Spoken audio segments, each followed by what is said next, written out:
Hello.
Obeajo, Batakali no de wajo.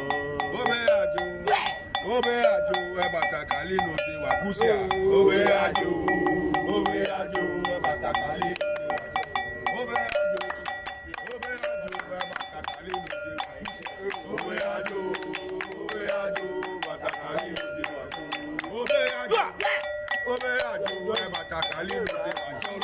Obeajo, Batakali no de wajo. Obeajo, Batakali no de wakusia. Obeajo, Batakali no de wajo. Koko, Ontofo ofu, ya onye gbomefu, amemele wahwe, aya taji na twe. Kayeto mi jaru ababora, abado gotoro. Kayeto mi jaru ababora, abado lilime. Kayeto mi jaru ababora, abado gotope. Kayeto mi jaru ababora, abado lilime. Kayeto mi jaru ababora. Koko, Ontofo ofu, ya onye gbomefu, amemele wahwe, aya taji na twe. Kayeto mi jaru ababora, abado lilime. Kayeto mi jaru ababora, abado gotope. Kayeto mi jaru ababora, abado lilime. Kayeto mi jaru ababora. Me no kwe la funudalo. Ome no, ome to, asui. Me la funudalo.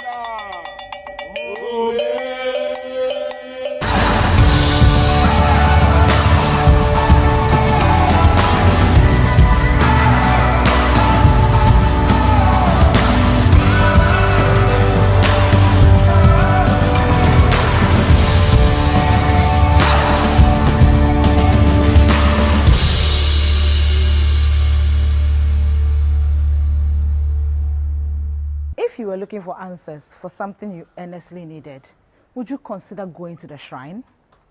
You know that traditional African spirituality has in many ways been tagged archaic and demonic. But have you really ever thought of digging in to find out how different this is from your religious beliefs? So today on People and Places, we are spending the day with Christopher, who operates a huge shrine here in Accra. Come with us. Hi, good morning. Good morning. How are you today? I'm fine, thank you. You just lock the door and then we can go. So, I've been curious. This is my tool. Yeah. my tool, my computer. When I say computer, this is not a modern day computer. It's a universal computer that can see anywhere. It's the magic mirror. Okay. It's the one that is in here. So that's the one I use in working. Okay. It's for divination. When I want to divine, go beyond the human eyes, beyond the human senses. So, where are we going? Yeah, my daily plan or daily activities, whether I call it plan or activities, I don't know. But it's like I wake up, I go for a walk, and then come back, take shower, take my breakfast. And then if nobody comes to meet me here for consultation, then I go to the shrine. And then sometimes people call me to book an appointment to meet me, and sometimes also they ask me to buy some items for them. Okay. Maybe they had already come for a reading. Okay. And then we need to do certain things for them, and they don't know where to buy the items. So they ask me if I could buy the items on their behalf. So they send me money, and then I go. Sometimes I'll buy it, and then they'll reimburse me when they come. So today we are going to the spiritual shop where I buy my spiritual oils and perfumes and other items like incense and all kind of things.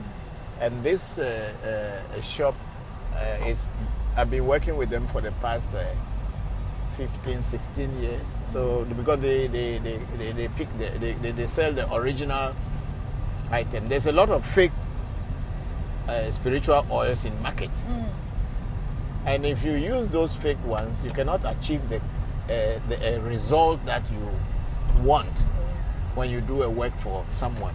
So I always look for where I can buy the original ones, and I use them. Though they are more expensive than the fake ones, but then I want to achieve a maximum effect and result in my work. So I go to where I buy the original one. So now we are going to one of the shops to buy the oil. Then from there we will go to the market to go and buy chameleon, live one. Wow. Because chameleon by nature changes. That's how God made it to change. It changes things. So when a person has a situation where things are not moving forward and you want it changed, we use chameleon. Because these are natural laws. Because God made chameleon naturally to be able to adapt and everything and change to situations. So that's exactly what we are going to do today. Okay. I had been asked to prepare an aura enhancing soap. Okay. For somebody who wants to boost his business is not moving and it's been at one place for so long. So I'm going to go get the chameleon and get some few other items. Some I bought yesterday, and today I'll go again get some, and then I'll prepare the soap for him, hoping, of course, with the knowledge that his situation will change.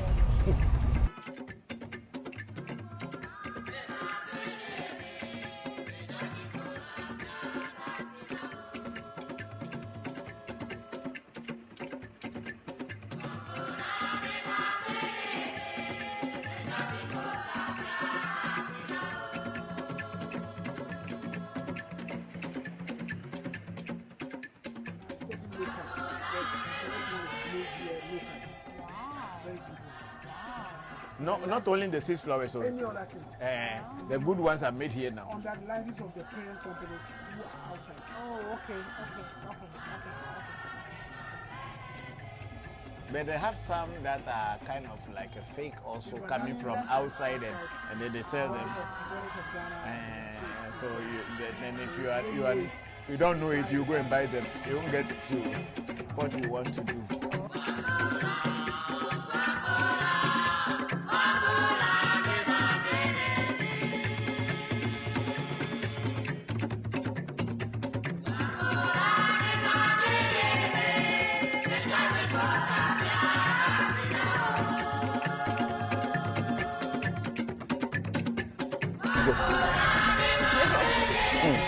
This is the work we go through every day when you are doing things for people.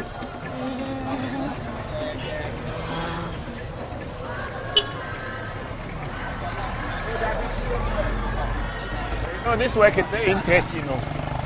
It's very, very interesting. The work. Yeah. It's very, very interesting. I like it. Okay. Yes. Even though our people don't really understand. Yeah, but you see, all these people in the market also have to eat.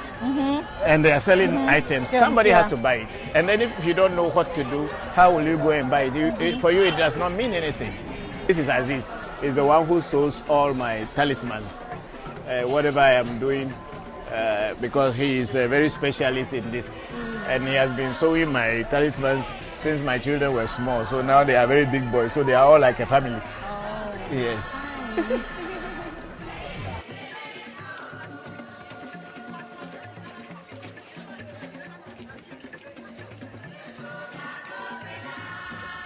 So this is, you see them.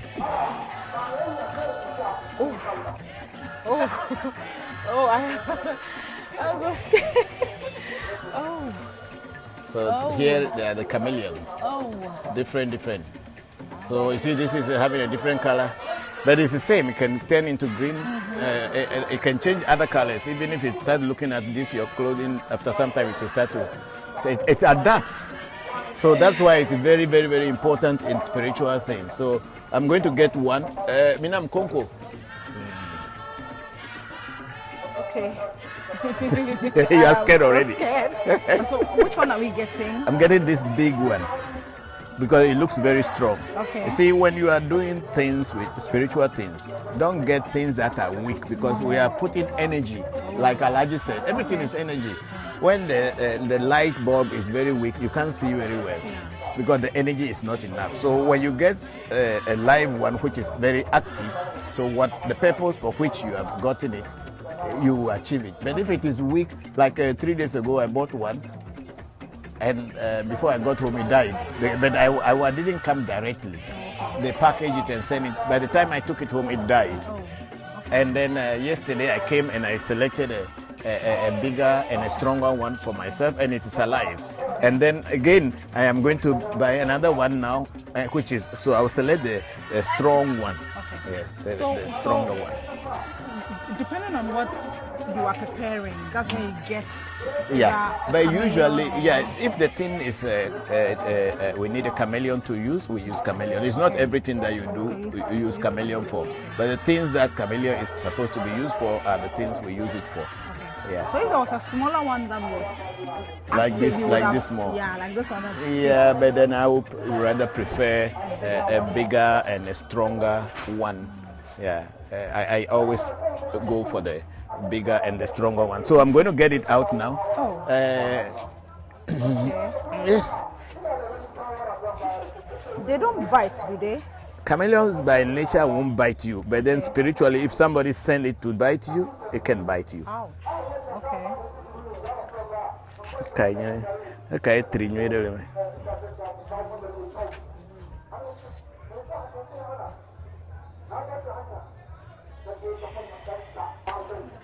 so this is it.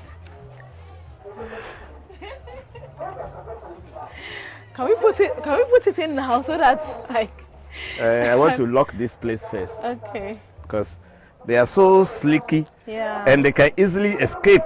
And you won't find them because they can just adapt to the color, and that's it, and you can't find them. And they are gone, and they will wait until nobody is there, and they will go their way. Okay. So now we are done with this one. So this is the shop. It's called Larba. Larba is the girl who sells. Yeah, I used to buy from the mother, and then later from her. And all these people on this line, they are all my customers. I buy from them. So each time I come, even if I don't come directly, I can send someone to, because I get genuine things that are authentic that I can use. So I buy from them. I don't buy from other places. So from here? From here, we are going to the shrine. Okay. Straight to the shrine from here. Okay. So this, we will be using it towards when the sun comes down. Okay. We'll not use it in the hot afternoon. So when the sun comes down, then we start preparing the aura enhancing soap. Actually, we are going to the shrine. I mean, this is just the beginning.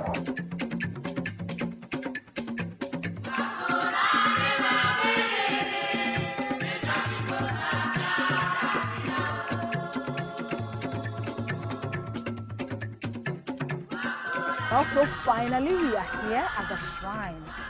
This is where everything happens. As you can see, we didn't come empty-handed. We came with something for the gods. Let's go and knock on their door. Yeah. You, amen. Amen. Okay. You want me always up. But I'm going to my bona. You always us here. My dog, but I'm not with the Maliari. And I'm a juror. Oh, talk with the Malia. Bokor, no Basabu, but Jim Allen, come and go to not a pick. Oh, Millie, I feel baby for me, Juro over me. If I have any over it, any potan, a yotono potanello, good. About tea not very a cabunado, and ya tea not very, never would announce ya. Good. You are welcome. Thank you. Welcome to our shrine. Thank you. How did you come? We came with some gifts for the ancestors. Ancestors, yes. Yo, Miho, Kudo Kwera Makakasenko. yo akpe mi ho godogodoro efio pogatwe afio jaha covenant togyo no hora na ore oh no ga pore tepe akpe. What I am saying is that wherever you got money from before buying the drink for the ancestors, you should get them back thousands of times back to you. Amen. Okay. This is a place we call the anchor of the house. Should I go now? Yes, we go down. It's the anchor of the house. So in our language, we call it apeli, like the apeli is like the anchor. That Here, holds the house. here there are so many things underground. Some Jewish, some Arabic, some and all those things that I have learned around the world is what we are. Me no kwe la funu dalo. Ome no, ome to, asui. Me ome la funu da. Ome la funu da. Ome no, ome to, asui. Pẹ̀lẹ́ fún adálẹ̀ fún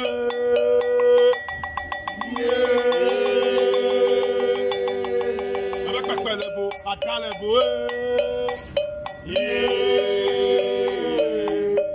pẹ̀lẹ́ fún adálẹ̀ fún àrò abíyá pẹ̀lẹ́ fún adálẹ̀ fún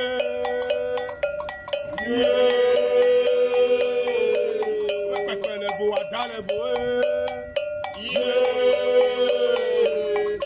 Level, ada level, agua fianya.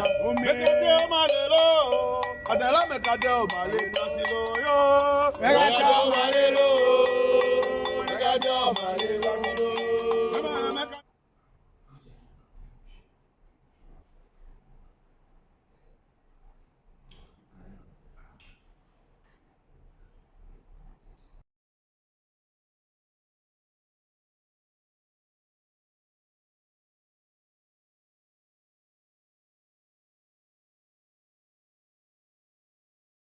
Thank you very much for joining us one more time. This is Revolution Voodoo Education live streaming. We are streaming from Africa Magic Temple in Accra, Ghana. Thank you very much for joining us. I'm going to pour a libation, and after that, I will start the question and answer after reading the greetings. So thank you very much and be with me in this hour.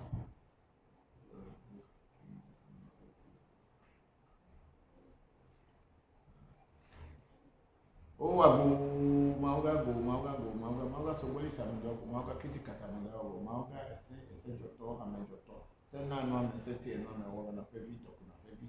Omana vive bia mdokuna, evi ogbe dokuna, evi bia no omana vi ogbe senye popoli po meyo sheme hamfura sho ko semi fura sho do abu ya brax meyo se ko do abu ya kadre to le ni ku. Wo wo verso kama yo ndo abu eme yo mi no so je anyi so kaka chikazi bo jendre mi ana fa banya gbe mi na pe pe nya bo le joro hono me yo ra ke wo nya ngba ma do fa kwa ngba ndo le ka nya bu te kulo etega o me yo akan be chuba kan mo yo akan je bo akan musu akan tro bo akan mi akan fi akan mi ta ba kan de akan pe pa me gba ya do lo ko lo ndo ji ya to ba so mi to doju me yo bi do me yo ko ba o do wa o ka ku o pe mi o zango me yo play vi rakte mi akon gbese me yo rakte wo jo pata jo ma ku afọ ka me vo mo de chi me vo do me me yo ko ku kwa to ko ma do me no ye be do me to e mo ju to ami kwa pe me ni o le pe me to ba do tu so pe wo me no pe ka do pata e le ati jo ko ba jo ni jo pata be fi jo pata me tro me be dam abi fa do ri ne na fi mi ajo lo jo pata kata me yo amesi be bo ni to be nta pa pe tu su bo lu aji bo du pe odo ja pe ko me ba ti fa me pa alojo na pe fu ago sapata me yo ati gele me yo goro bo du me yo ra ke Allah fia e nya ta pe me yo to be glindo pa yo to be glindo be ko choji me ko abecha ne be como coachine tu ne gundo ko ne gundo ne gundo which vono gundo mani vono gundo ja vono gundo tro vono gundo ku vono gundo no vono gundo ma vono gundo abe yenye ya na kada funa mu fika ifo la ku tu no dani ko no dani which vono dani ma vono dani tro vono dani ku vono dani vono dani e be yenye mo me yo nyara ke e be ya halu vie pe tu ku tu no me yo ra ke e me yo tobe che deve papà se sistema yo ra che me yo brahini go watching the fully go ko mo ke go go ku che ko na to bo ba ha me yo tonyo ko speku akubia me yo no ni akoso ko te fe no me yo fully ko ke tas nya mo si fusi jam ko so abra ko bra ba ni go de ba to bo nya ko kofi akubia mensa dori fe me pe ku no me yo mi o pete ekuto me ne fa na mi bo mi na gbo ne fa na mlo mi awele emile enyime na ngwagwe na mekada na hatukutuke yame yo ko ni Celestine ya waku ya Catherine ku ya fonya sense ko ni fonya ya obe akuto bene fara mi bubu mi na ngwagwe na fara me yo awuno tuji Bokor tuji tabo tuji me yo kini ni hasa ko nta bara subara ko paprazo me yo rakete sia tawi nana me yo rakete me yo Bokor da fi so fa un ambuwi Bokor atfacha wa joge akuto wele fana ni gogo ni na gogo ni fana mlo mi awele yeme dagbe jime yo ni wasinedi tare ba mi yo na sise ne ba agbe na te fena mi e nya te fe mi abi amabe Mario le India ebe I mama jendo sise ko dare ko jire India Mario mama le dole India le ICU intensive care unit le bedura vere mama che India la che mama va la menese godo mama va la menese Mrs. Beryl Mary Martin nega baba la menese Chennai Mutu Hospital indo gbera la menese godo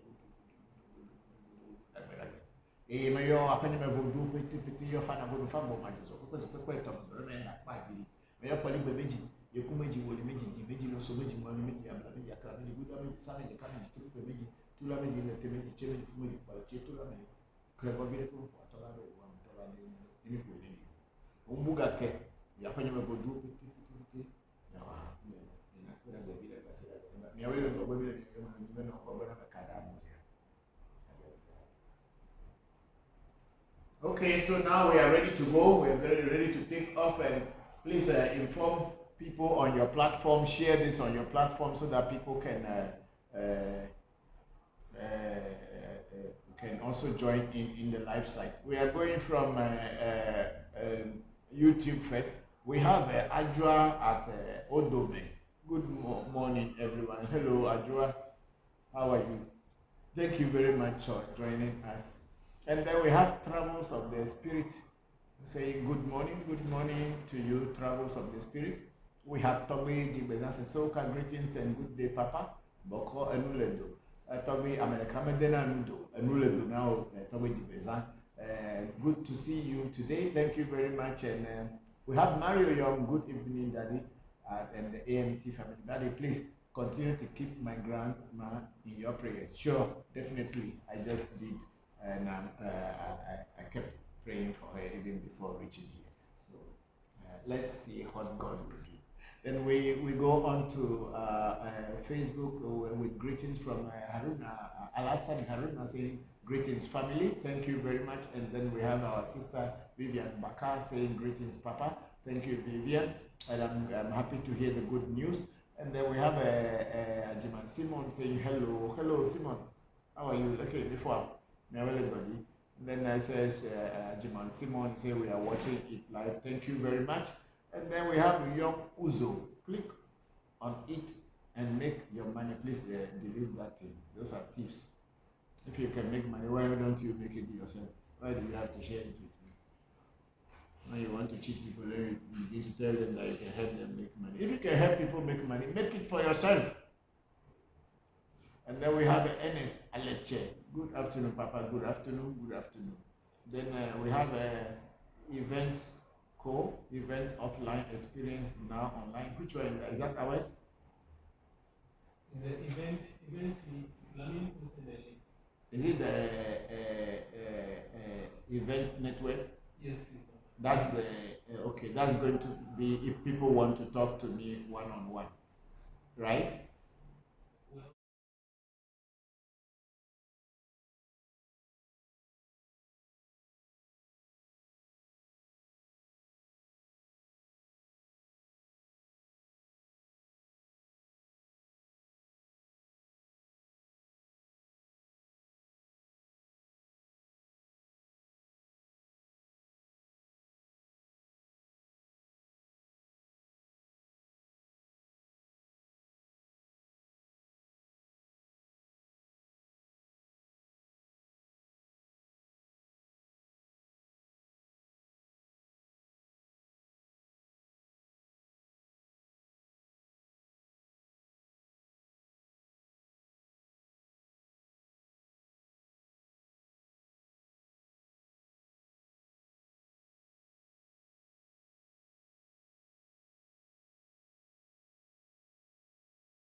They will go and talk to another person, which we felt it will not be good enough. Who is again on our platform before they go and talk to another person?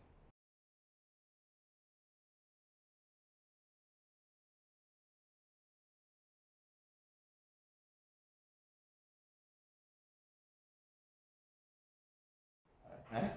Okay, okay. Then Joanna McAchin is so full of life there. Thank you. And then thank Joanna McChin. Also thank you for sharing. And then we have Oluchi Osuwoka, big sister. Great day, Papa, with peace and love. And my regards to the family. Thank you very much, big sister. And my regard to all the children. Then Oluchi also say. Thank you very much. And then we have Kadi Fisher's greetings, Papa and AMT family. Hello, Kadi. How are you? Welcome back to AMT. It's been a while. Thank you very much for joining us this afternoon. And then we have Oluchi also. Okay, I always share all your program, Papa. Peace and love. Thank you very much, big sister. I'm happy and grateful that you share the programs to other people. I'm very grateful. Thank you very much. And then I think we are done with Facebook too. Okay, so now we're done with Facebook, and please bring in your questions, and then let me try to answer your question. Then we have Ashley Mama say glad to be watching. Mike Perea, saying good afternoon AMT family. Thank you very much, Mark Perea, Mike Perea, and Ashley Mama. Thank you all very much for joining the section. We are very grateful that you have made time to join us. Then there were so many good news this week. We have one of our sisters who is also on this platform took a very special examination in the US, and we were all worried. She was worried, but we kept asking Tommy Jomata and other spirits whether the exams would be okay. And then we were very lucky that she came out successfully with flying colors. And we thank all the ancestors and the gods that we work with, the spirits we work with, that they have not disappointed us. And also we have one more of our sisters who also got her citizenship back in the US. And we are thanking the ancestors and the gods for making things happen. We are very grateful to all of you for being part of the African Magic Temple and the Revolution experience. Thank you very much. Okay, bring in your questions now, and let me try as much as possible to answer. I am also saying hello to all the people on Clubhouse. We have been trying to get Event Tech to get a one-on-one video call so that we can share and discuss ideas, but I think still my people are not able to get it set up. It's been about 3 weeks we've been doing this one, and I think they are not able to still fix it yet. So I don't know why, but we'll keep trying until that time when we will be able to do it. And so if supposing we are using Zoom, what can we do about that if you are going to forget about Event Tech? Zoom, people can talk with me one-on-one. So why don't we use that one if this Event Tech is going to be creating problem, and we were hoping and wishing, and still until for 3 good weeks now, we are only having excuses at the end of the day. Why don't we use Zoom?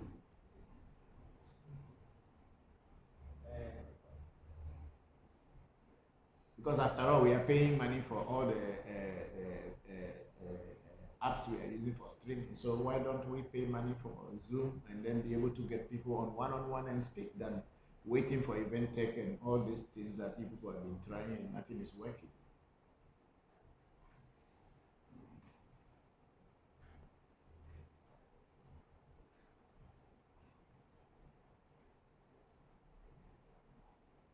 There's no more any comment anywhere, right?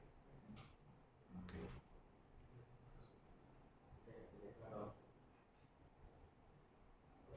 Okay, is there anybody in Clubhouse who wanted to say anything?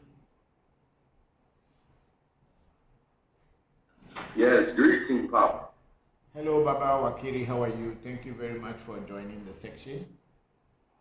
I'm doing good. I haven't been able to join for the last 2 weeks. My Sunday has been busy, so I'm very thankful. Oh, thank you too. To join now. I have the question first, an inquiry that my mind had brought up. Sometimes I see in the video, and even sometimes when we pray here, that you all will make the sound, ooh.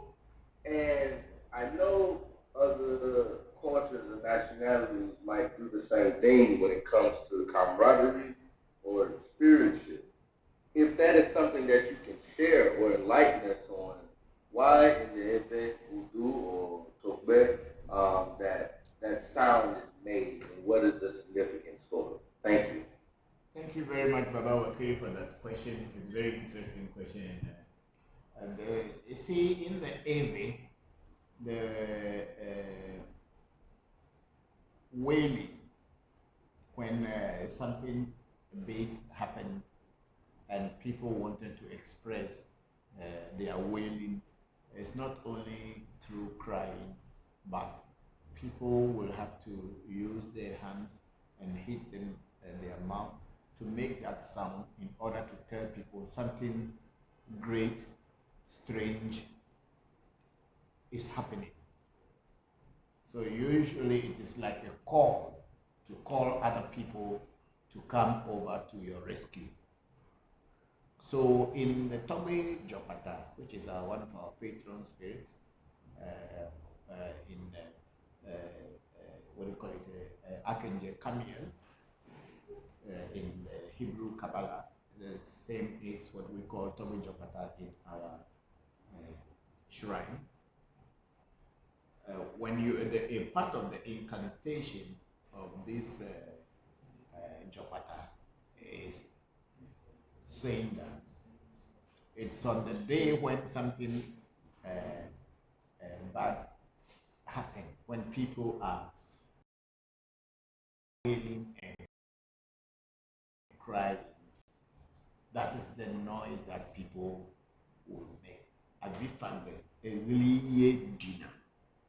Avifagbe, on the day of cry, when bad things happen, then you hear people wailing and making that sound.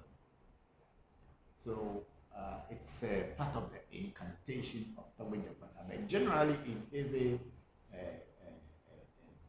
culture, among Aries, when something strange happens or something bad won't happen, people want to what do you call it? Let others know that something is happening. They will be wailing, and then that sound will be made. Yeah. So then it is also to invite people to tell them we are in trouble. Please come and rescue us. So this is what that sound is. And in other cultures, I think like in some Arabic or African Arabic cultures, they don't make it with this. They use their tongue alone to make that noise. But as for the Aries, we use the palm to hit the mouth to create the sound. So this is what it is. It's to show that something strange is happening and we need help.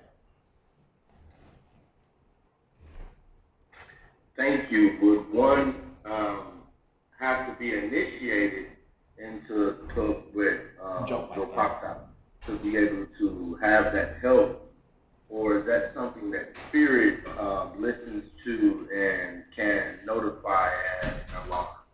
You see, the point is that it's not only Tobe Jopata that sound is made for. It's a general Eve sound, but in the incantation of Tobe Jopata. Jopata's incantation, a part of it is saying that, you know, the spirit Jopata is a spirit of sudden happenings. Spirit of sudden happenings. So usually things happen like accident, something that happened without expecting, something bad that has happened without other people expecting. And usually when such thing happen, you hear people crying and wailing and making that sound.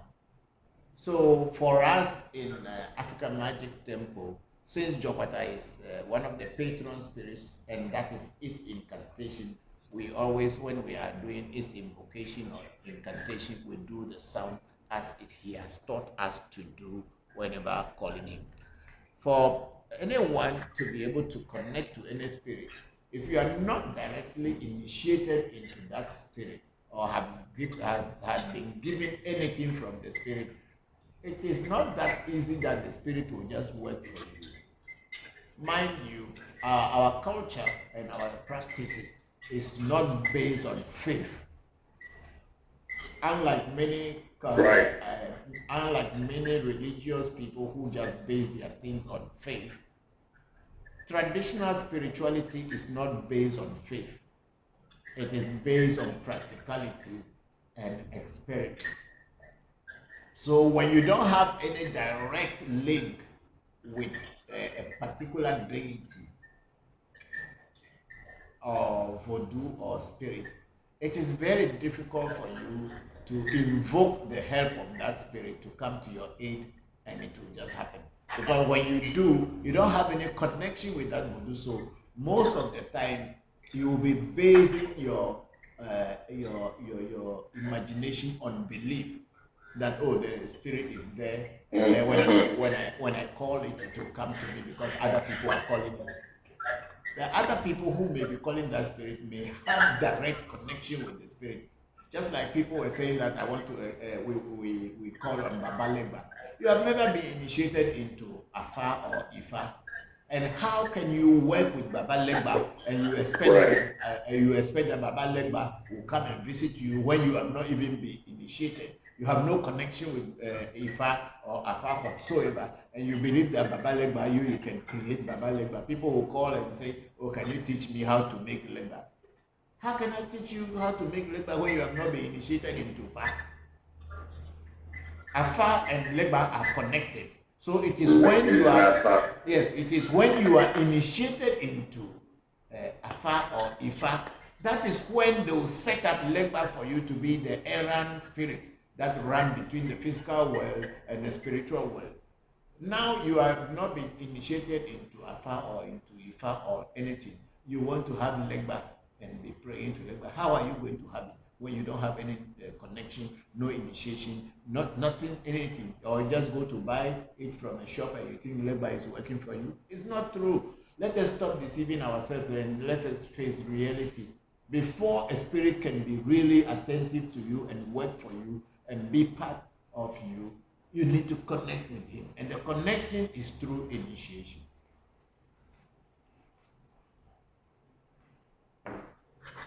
Thank you, Papa. One question always leads to many of the answers to help all. Thank you. My last question at this time. Yes. Do you remember maybe about 3 to 4 weeks ago, we were speaking of medicine, and one of the medicines that we were speaking of is that if one was to have a medicine put together for car accidents, one would need to go to where accidents have actually happened and get some of the material. I'm not asking for the ingredients of the accident mixture, but if one has group who is over accidents as well and can cause them, in your advice, if one found different pieces from accidents, offer those things over to group to help the protection in one's own favor with group and being protected in accidents? Okay, with a gu, the Eves call it gu or a gu, I think the Yorubas call it ogun. The reason why people pick things from accidental places or where accident occurred and then put these things into a talisman or put them into their gu or into their spirit is to use the spirit of people who died the traumatic death and their energies are still around. So you are kind of harnessing those energies so that they can become like a protective entities around you. So when you gather items from where accident happened, maybe part of the car that had an accident or broken glasses and whatever.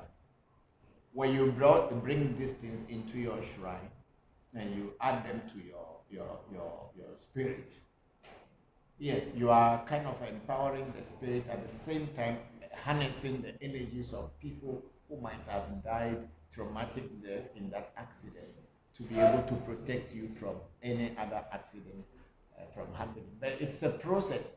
You must know how to do it. It's not just picking things and bringing it. Sometimes you may just pick things and bring to your shrine or to your house or add it to your spirits, and you may rather create problem for yourself because those people who die traumatic death are people who are not yet peaceful. They are people who are wondering whether they are dead or they are alive, so they would want to act. And because they would want to act, and if network, I don't know what that means. Whether people are still hearing me on the clubhouse, I don't know. What is it? It's one of your phones trying to connect. Still, this one. My phone cannot connect again because it is okay. Put them off. So, Baba Wakili, can you hear me now? I can hear you loud and clear, Papa. Yeah, because there was a message coming from the clubhouse saying that I want to connect with my other network and I don't know what it was, so we're working on it. So when you bring this kind of traumatic energy or people who die traumatic death energies into your house or into your shrine and you don't have the proper way of handling them, sometimes they can create problem for you because they are called the living dead. They are dead, but they are not dead. Their spirits are so alive and so active. That's why in every voodoo, and I believe maybe in other voodoos, when you want certain serious works to be done, we ask these energies to go and do the work because they are still living, even though they are not in their physical body. They are very active in the physical world and can be harnessed and directed to do things. So when you pick things from the accident place and bring them, you must know the process to prepare them. Otherwise, it may not be all that good. So it is good to learn how to do it and do it properly so that you don't fall a prey because I have said that this one is done and then people will just, okay, let's do it. You may create a problem for yourself. Thank you very much. Thank you. No, I'm not into creating problems for myself. And also, I just wanted to let you know that the guinea fowl, the eggs, I'm still waiting on them. It's not the guinea fowl. It is not the guinea fowl. It is the other one, the one that lives in the bush. It's kind of like the ferret. We call it tegli. Tegli. It's kind of a guinea. It's not a guinea fowl. It is in the bush. It's like a bush fowl. Oh, it's like a pheasant. Yeah, it's like a pheasant. Yes, it's like pheasant. Yes. Okay. Yes. Okay. Well, I definitely can get that. I just wanted to let you know I'm on the search, so I'm thankful for getting the clarification. Right, it's like the pheasant. Yes, it's not like it's not a guinea fowl. It's Okay, thank you, Bob. You're welcome. Thank you, Baba Wakili. Thank you very much for that question too.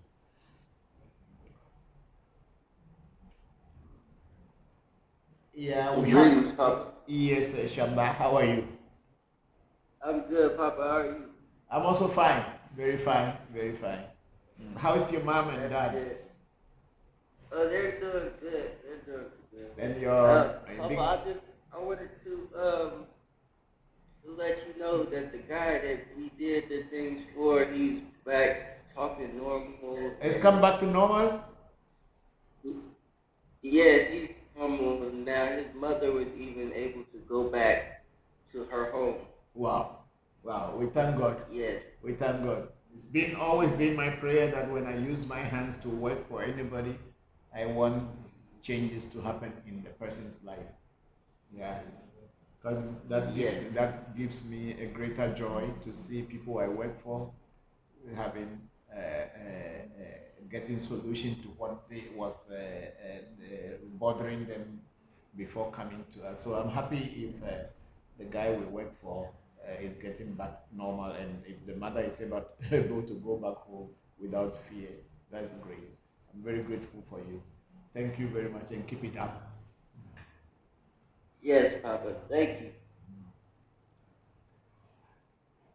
Okay, we have our sister Oluchi Osumo. Okay, here say, Papa, my question is, please, do you know about the god called Nile? And if you know, can you tell us about it, please? Peace and love. Big sister Oluchi, I have never even heard the name Nile before. In our side here, we have Na, and Na. I don't know whether it's the same as Nile, but ours is Na, Anna in Ewe. And then I think in Ga language, It is Na, which means a female spirit, but and then of course Ana is also somehow regarded as a female spirit, but I don't know Nai. I have never heard about it before. But now that you put the question, let's see anybody who has ever heard about the spirit Nai. Please let us all learn from you. Come up and then give us some knowledge about it so we can all learn. Thank you very much, big sister Oluchi as well. Okay. We have Telly Marie Telly on Facebook saying, "Good afternoon, Baba. Hope you and your family are doing well. May you all have a wonderful week. And may you have a wonderful week too, Telly Marie Telly. Thank you very much for joining us." We have Nestor Akwesi saying, "Nana, good afternoon." Hello, Nestor. Good afternoon to you. How are you? We have our brother Simon Ajiman Togbe Tuji's grandson, one of Togbe Tuji's grandson, Ajiman Simon. Good afternoon, Uncle Papa. Hope you and the family is doing well. I'm watching you live from Tema, Community 25. I will come there, God willing, this week. Okay, Simon, thank you very much. We'll be expecting you. Thank you very much.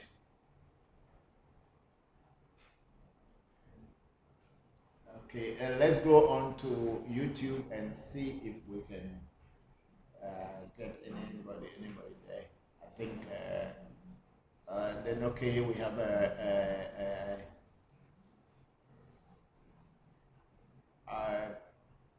the Mario Young saying, "Daddy,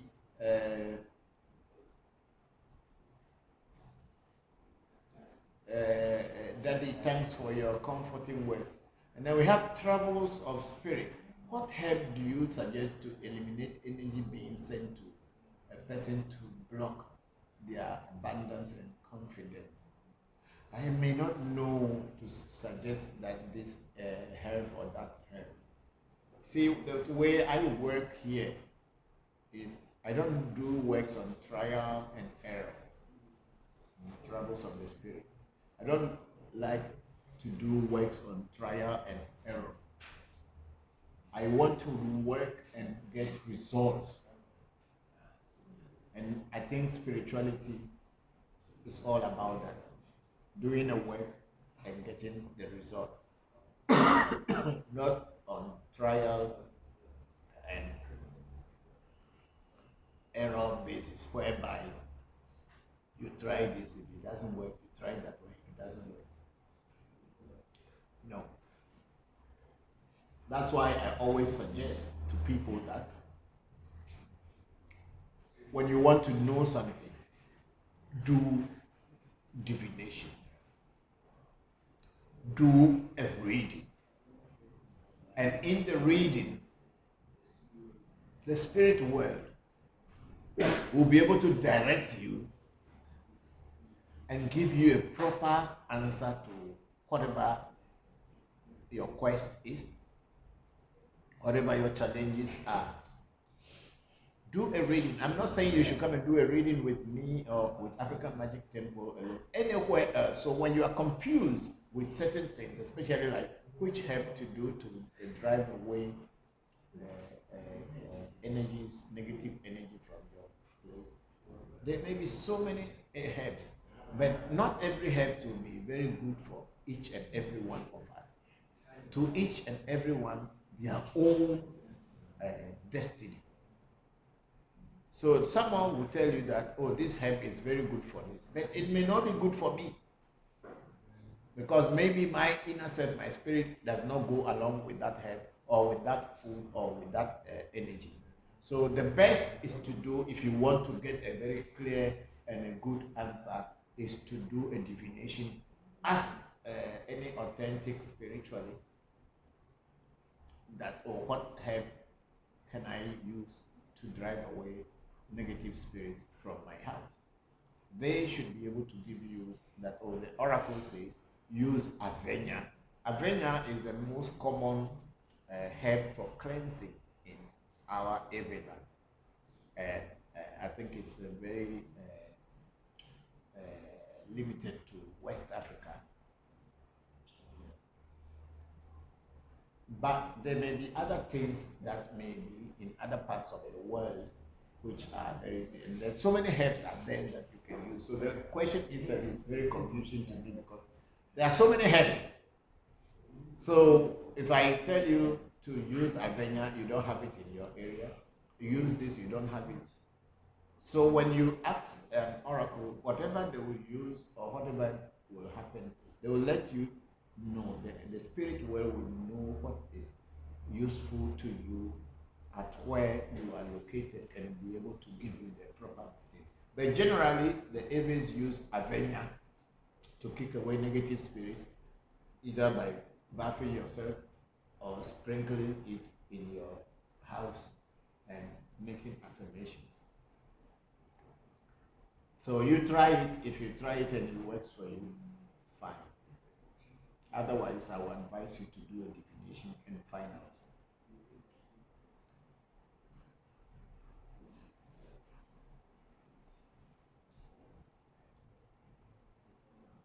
Okay, our sister Oluchi say yes, it's Ga, Accra, Ghana West. That is why I asked Papa, peace and love. Okay, okay. Na, it's not nine. It's called Na. In Ga language, it's called Na. Anybody who speaks Ga in this room here? Yeah. Yes. Who say yes? Okay. Na actually is a female. You speak Ga? Yes, my mom is a Ga. Okay. Oh yeah. Nuku, yes, your mom is a Ga. True. Is there any spirit in Ga language called Nai that you know about? No, I don't know about it. But do you know about Na? I'll ask my mom and see. Okay. Now is like your grandmother. Na is usually That's what I know. Like a grandmother or a female spirit, like we are calling Na Sakumono, which is a spirit. Sakumono is a female spirit, so we say Na or grandmother Sakumono. Na Sakumono. Then we have Na what, Na this, Na that. So the word and also I think for kings and queens in God, prince and princesses. For a prince, a man is called Ni, whereby the female aspect will be Na. So the word Na is used for queens and princes and princesses as Na. Prince and Ni, and chiefs are also called Ni. So princes are called Ni. So I think it says African names, Ghanaian names, Hebrew names, and Jewish names. The name Na also refers to a baby girl, and it means queen or princess. Okay, so the word Na meaning origin is girl's name and baby name Na. Okay, it's a girl's name. Okay, woman and female name is feminine name. So that's what it means in this. So there could be any spirit called Na something. Because in God, most of the spirits that are female spirits will be the first word will be Na before the name of the spirit. So God language, yes, it is Na, but not Nai, but it's Na. And it's also a name for girls, females, princesses, and queen mothers. So my big sister, that is what I know about Na. But then there could be so many spirits called Na something, but then Na will just be the like we the Aves will say Togbe or Mama. The Gans will say Eni or Na. So that's what it means. So it could be any spirit can be given that name in Galan. Yes. Thank you very much, Big Sister Oluchi. Thank you very much for bringing it down closer for me to understand. Yes, let's go on. Look on YouTube if we have somebody there. Okay, so we have a travel spirit here. Before we have Mike Pereira saying, Papa, if you have protection and somebody tried to kill you in spiritual and your medicine returned to sender and the person died, is it my karma? No, no, no, no, no. When that's why in every land we are advised that you always try to make. There are certain spirits we call bone.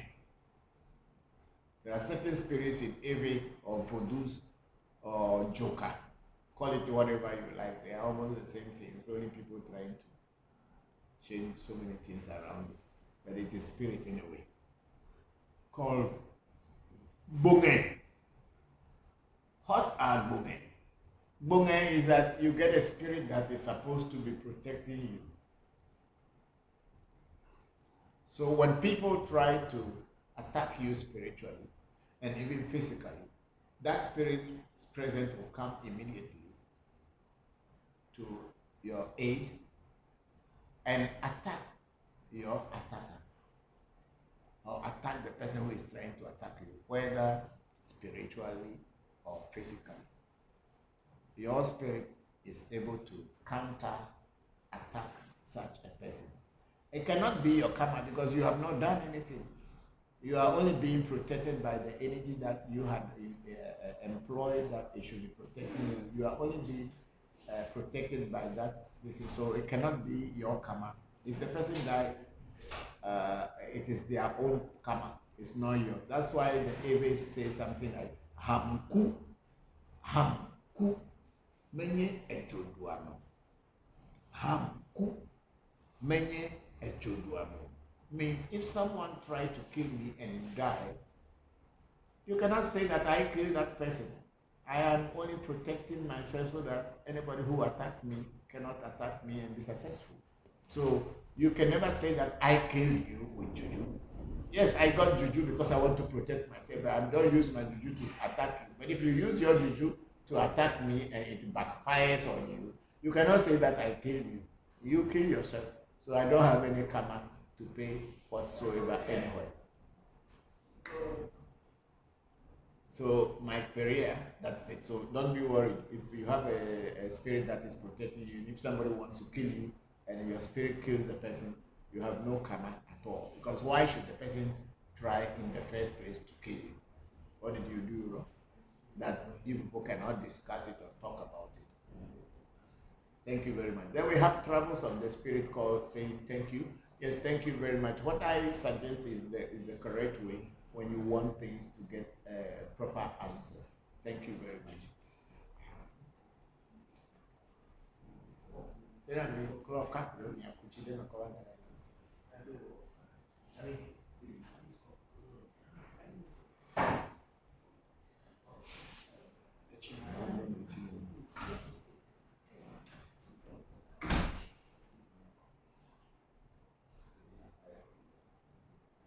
Okay, let's look into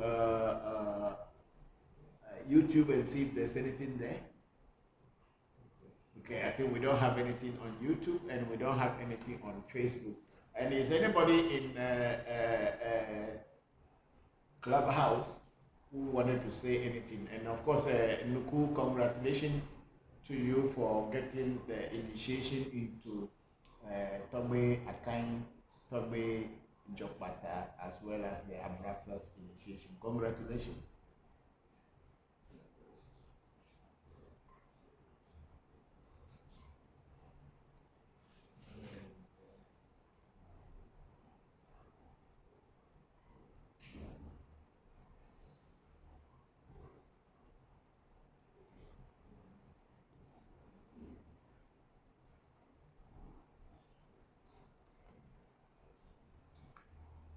Wow. To ask you a question.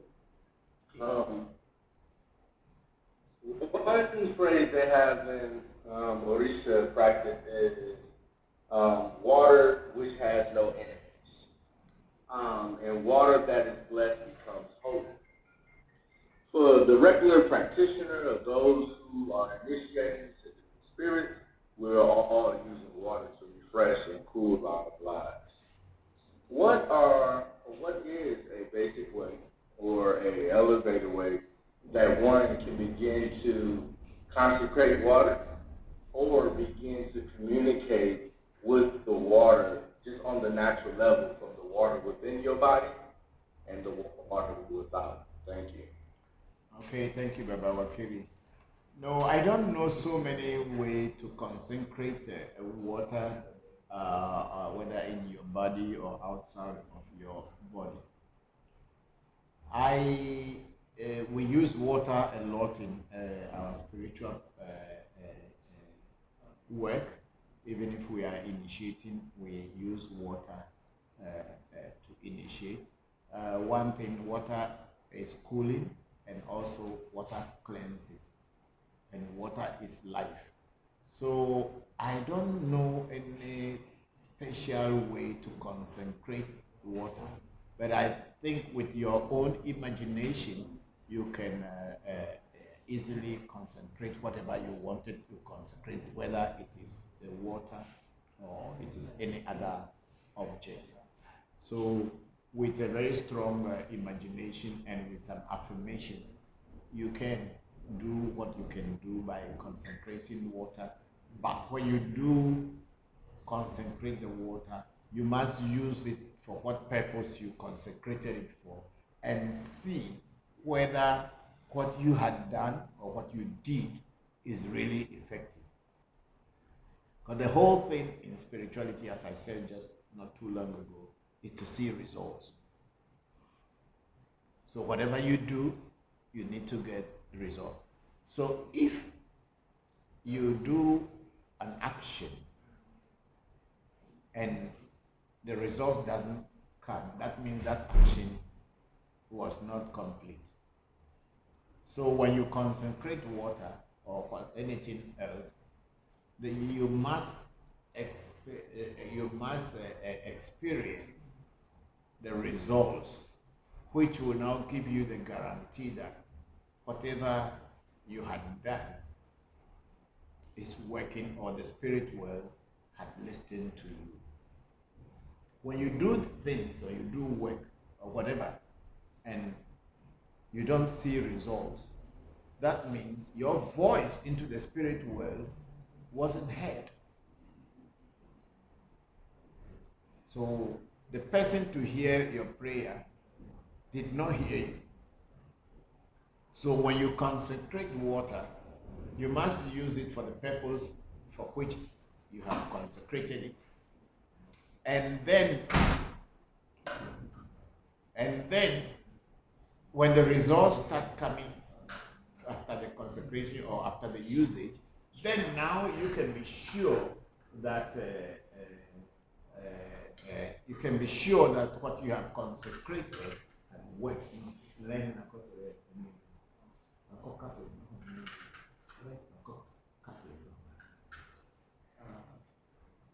So that is what it is. So you do it and then use your imagination and then your affirmation. Then after you did that, try to use it and then wait for the result. If it is positive, then you know your word and your actions were heard in the spirit world. Then you can now put this down into your notes, how you did it, so that other people who may also come in the future may read it and may do it and get answers. So that is the best way I can say how to consecrate water or anything for that matter. Because the human mind is the most powerful weapon that has been given to mankind. And if we are able to use it very well, and we are able to harness the energy in the human mind and use it very well, we surely will attain greater heights. Thank you very much, Baba Wakili. I'm very grateful. Thank you, Papa. So I won't say trial and error, but more like trials and reflection.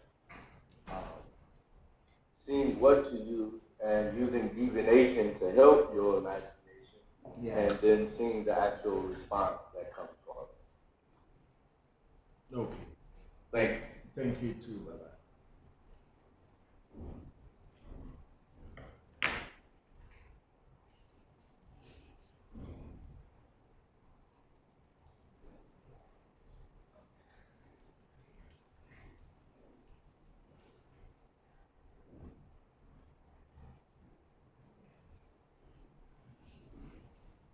Okay, I have one last question. Yeah, because nobody, since no one is asking any question, Baba Wakili, go ahead and ask your questions. Okay, thank you. When I have heard and I have experienced, but I would like to know your take. Yes. During the initiation, most times the hair is shaved off.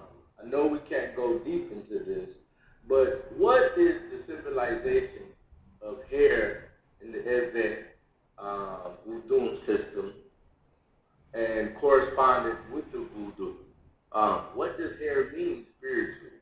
What is it taught? Why does spirit require that at times as well? Thank you. I'm not very sure of what do you mean by the hair? What do you mean by that? No, the hair on top of your head. Okay. The hair. Okay. In the Ewe voodoo, your fingernails, your hair on your head, your pubic hairs represents your spiritual self.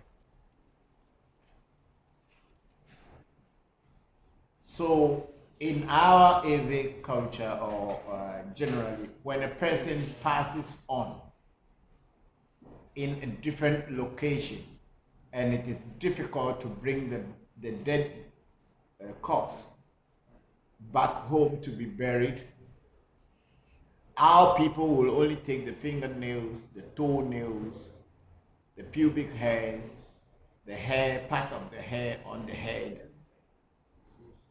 bring them back home in a very small container that even nobody notices that they are taking any dead person.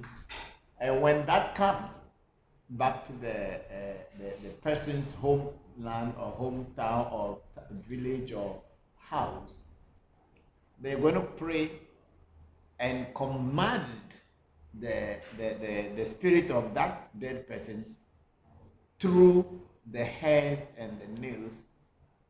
So now the spirit can possess somebody else to now give account of what has caused the death and what had happened during the sickness or whatever had happened. And now the elders will now tell that dead person that we thank you for your information. We are very grateful that you followed us back home, and now we are going to lay you to rest.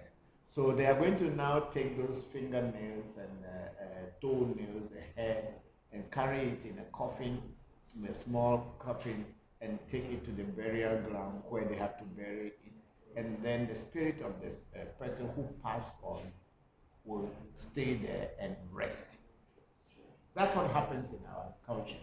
So the hairs, the nails, and everything embodies, or your soul is embodied, or your spirit, your essence is embodied in your fingernails and toes and your hair. And if you look at it from the physical point of view and also from the scientific point of view, when a person dies, if you put the person in a morgue, after some time, the dead corpse in the morgue, the nails will still continue growing. The hair will still continue growing, whilst the other part of the body may be deteriorating. The nails, the hairs will continue growing, even though the person is dead. What causes that? Means the hair and the nails have spirit, so they don't die.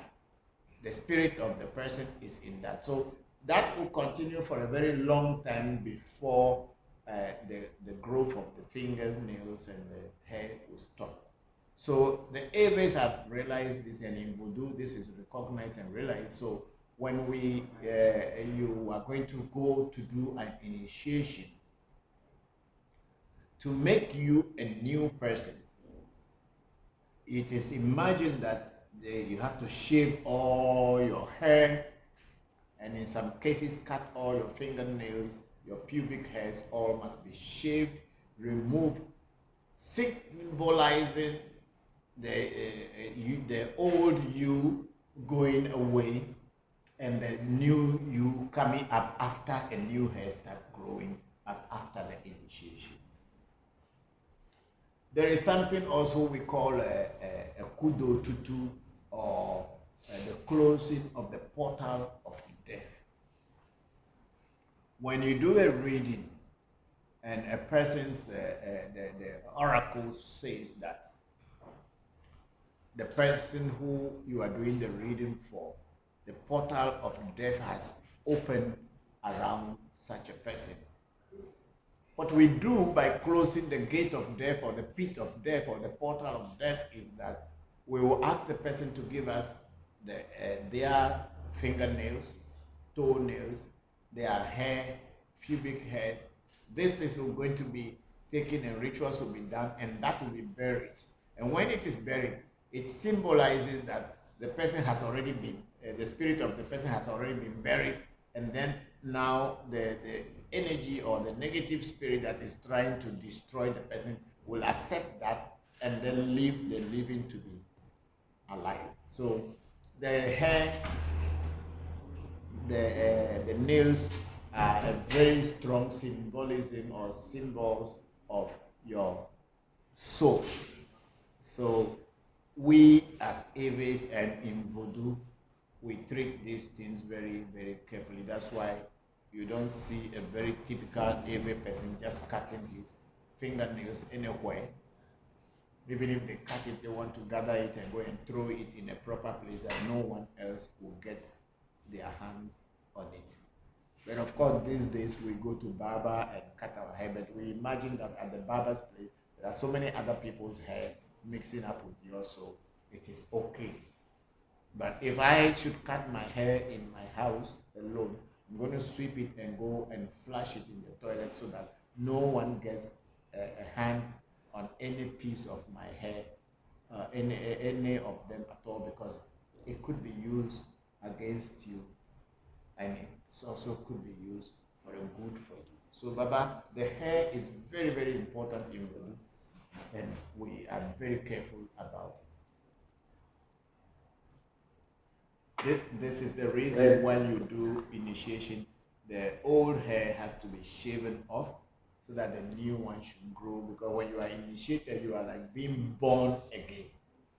The old must go and the new must come with you, because now you are a new person. So your hair, your nails and everything must grow along with your new gotten friendship and spirit or energy. Thank you, Papa. Thank you very much. You're welcome. Thank you too.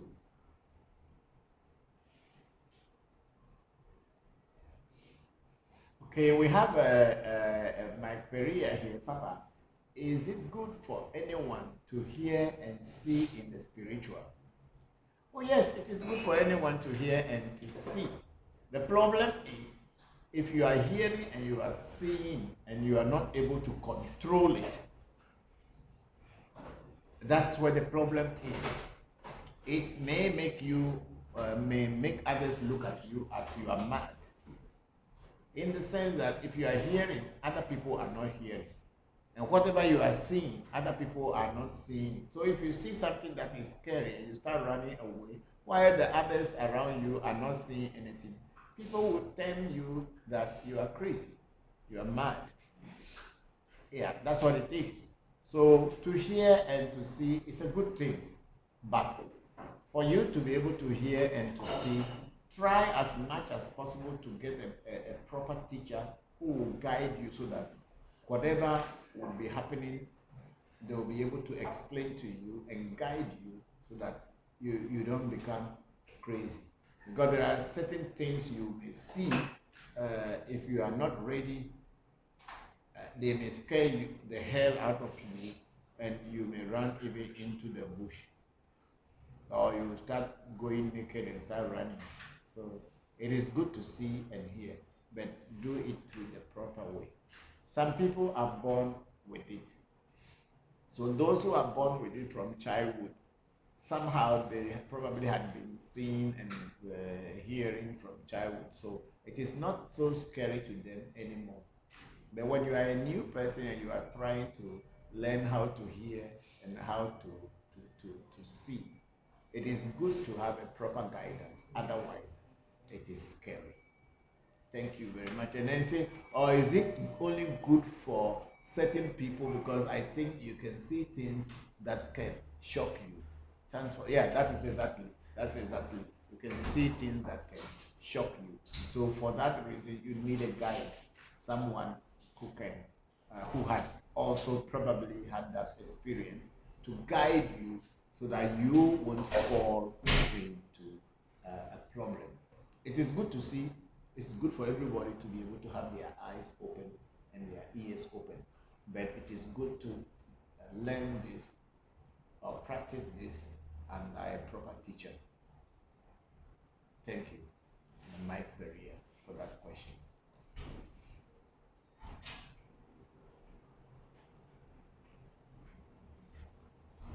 Okay, Joanna McChin,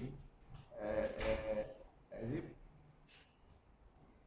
McEachin? Okay, Joanna McEachin is saying that thank you so much. My mother just transitioned. Oh, sorry. Have my condolences. But don't worry. You can connect with her anytime, anywhere.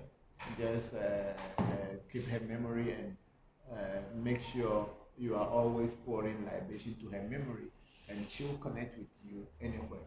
Yeah, death is another phase of living that is totally different from here. That's why we say you transition from one phase to another. Everyone at one time in our lives are going to face death and move on. So when your mother or any close person nearer to you transition, don't look at it that that's the end. You can, if you do your spiritual practices and pouring libation to them in their memory, things can easily happen and you can actually connect with them from time to time or at will if you wish. So sorry to hear that your mother just transitioned. My condolences and the condolences of all of us here. Thank you very much, Joanna Makichi. Yeah. Your name is difficult for me to pronounce, but I will just manage it. Then we have a Lustig here. Papa, good afternoon. About the article that Senna posted today on the Revolution Face Wall about who convinced us to refer to our own ancestral belief as evil. Some of our own black brothers hold the argument that if our gods were so powerful, why didn't they protect us from oppression? Okay, let me take that part very well. If our gods were so powerful, why didn't they protect us from oppression? How many people were worshipping their gods at that time when the oppressor came?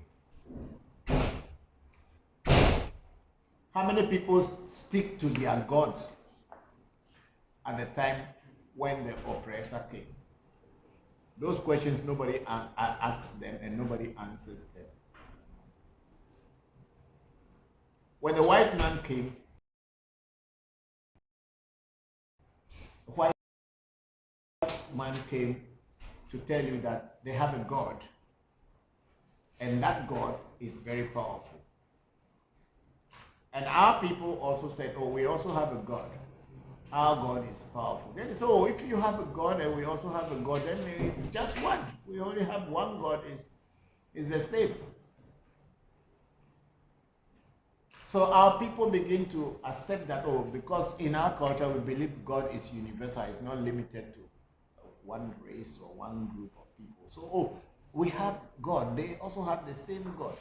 It's okay. Then they ask our people, what is the name of your God? So our name of a God is Onyami, or it's Mawu, or it is Nyongbo. or Olodumare or Eledumare, whichever way you call it.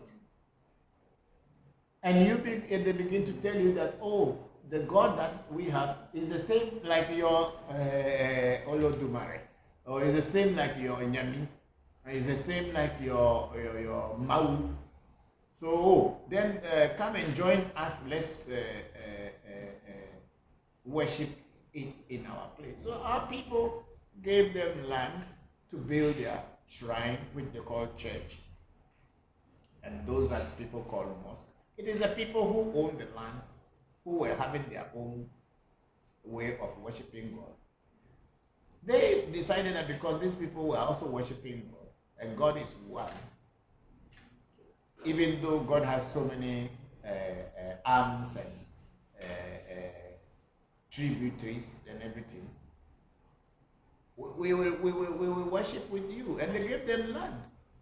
And then as time goes on, these white people begin to discourage our people to say, oh, your God is a wood, so that one cannot be God. Ours is the best.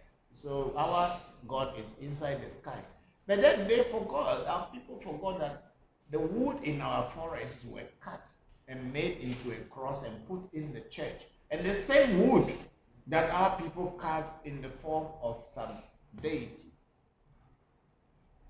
And then our people started following, and most of the people begin to forget about their own. And the white man promised you heaven, that you go there, you enjoy everything, you will not need to suffer again, you don't need to work and all this. So our people eventually realized that to worship our gods is a very, very, very strict rules and regulations. Here is a God from the white man, which also is the same God. You can worship him, and even if you are doing any evil thing, you can still be worshiping that one, you are fine. And it is only when you are going to die before he or she will ask you questions. So why don't we move to that stage? So it is not that our gods were not powerful. People were not worshiping the local gods, so that's why they were oppressed. People ran away from the local gods. That's when the white man took advantage of them. You know, I spoke about the Belgium King Leopold of Belgium who colonized Congo, where the word juju came from. That he told his missionaries that when you go to these people, don't preach God to them, they know God already. But try to discourage them from playing with their juju. What is the juju? It's the dolls and the idols that we have created, and we connected spirits through them.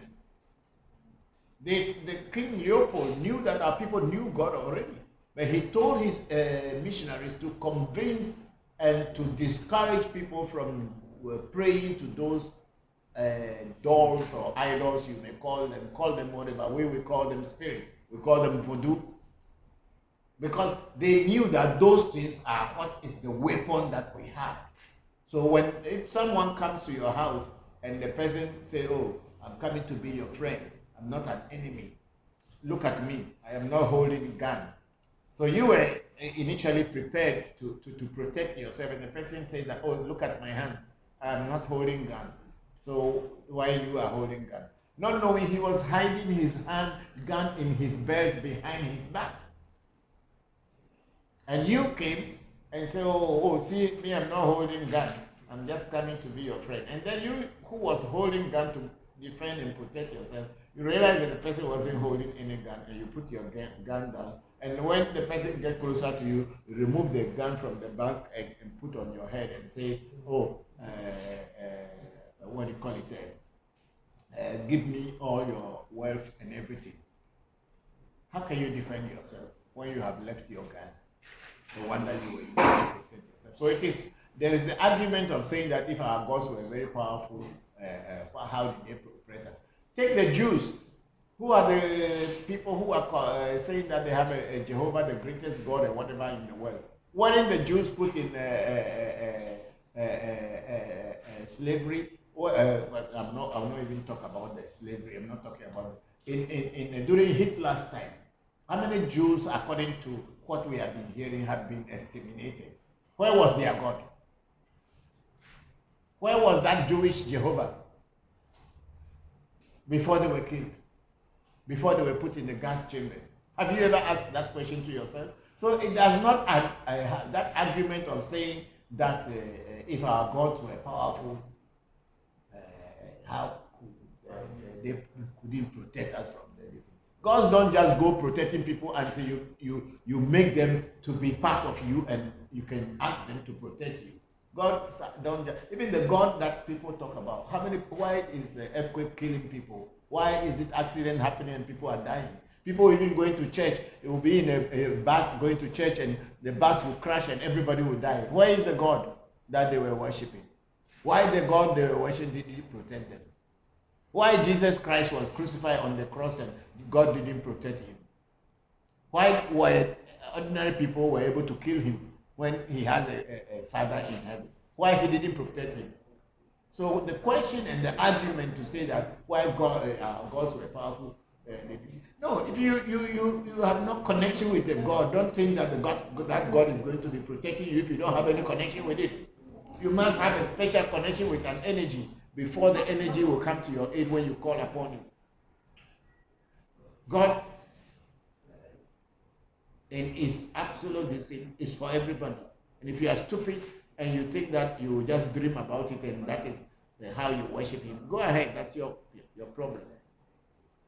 If the Jews who have Jehovah and all these things were put in what is the name? Holocaust, were put through the Holocaust. Where was their God? Have you ever asked that question to yourself before? Where was the Jewish God when the Holocaust was happening? Or it is only happened in Africa's case that African gods are not powerful? The Jewish God is supposed to be powerful. They even wrote books about it, called the Bible. Our people didn't write any books.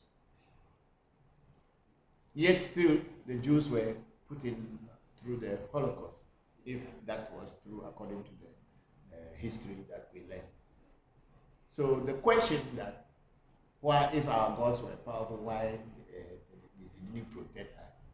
You can only make a God to protect you when you yourself, you connect with it. That's why I was talking about initiation and everything. How many people were initiated?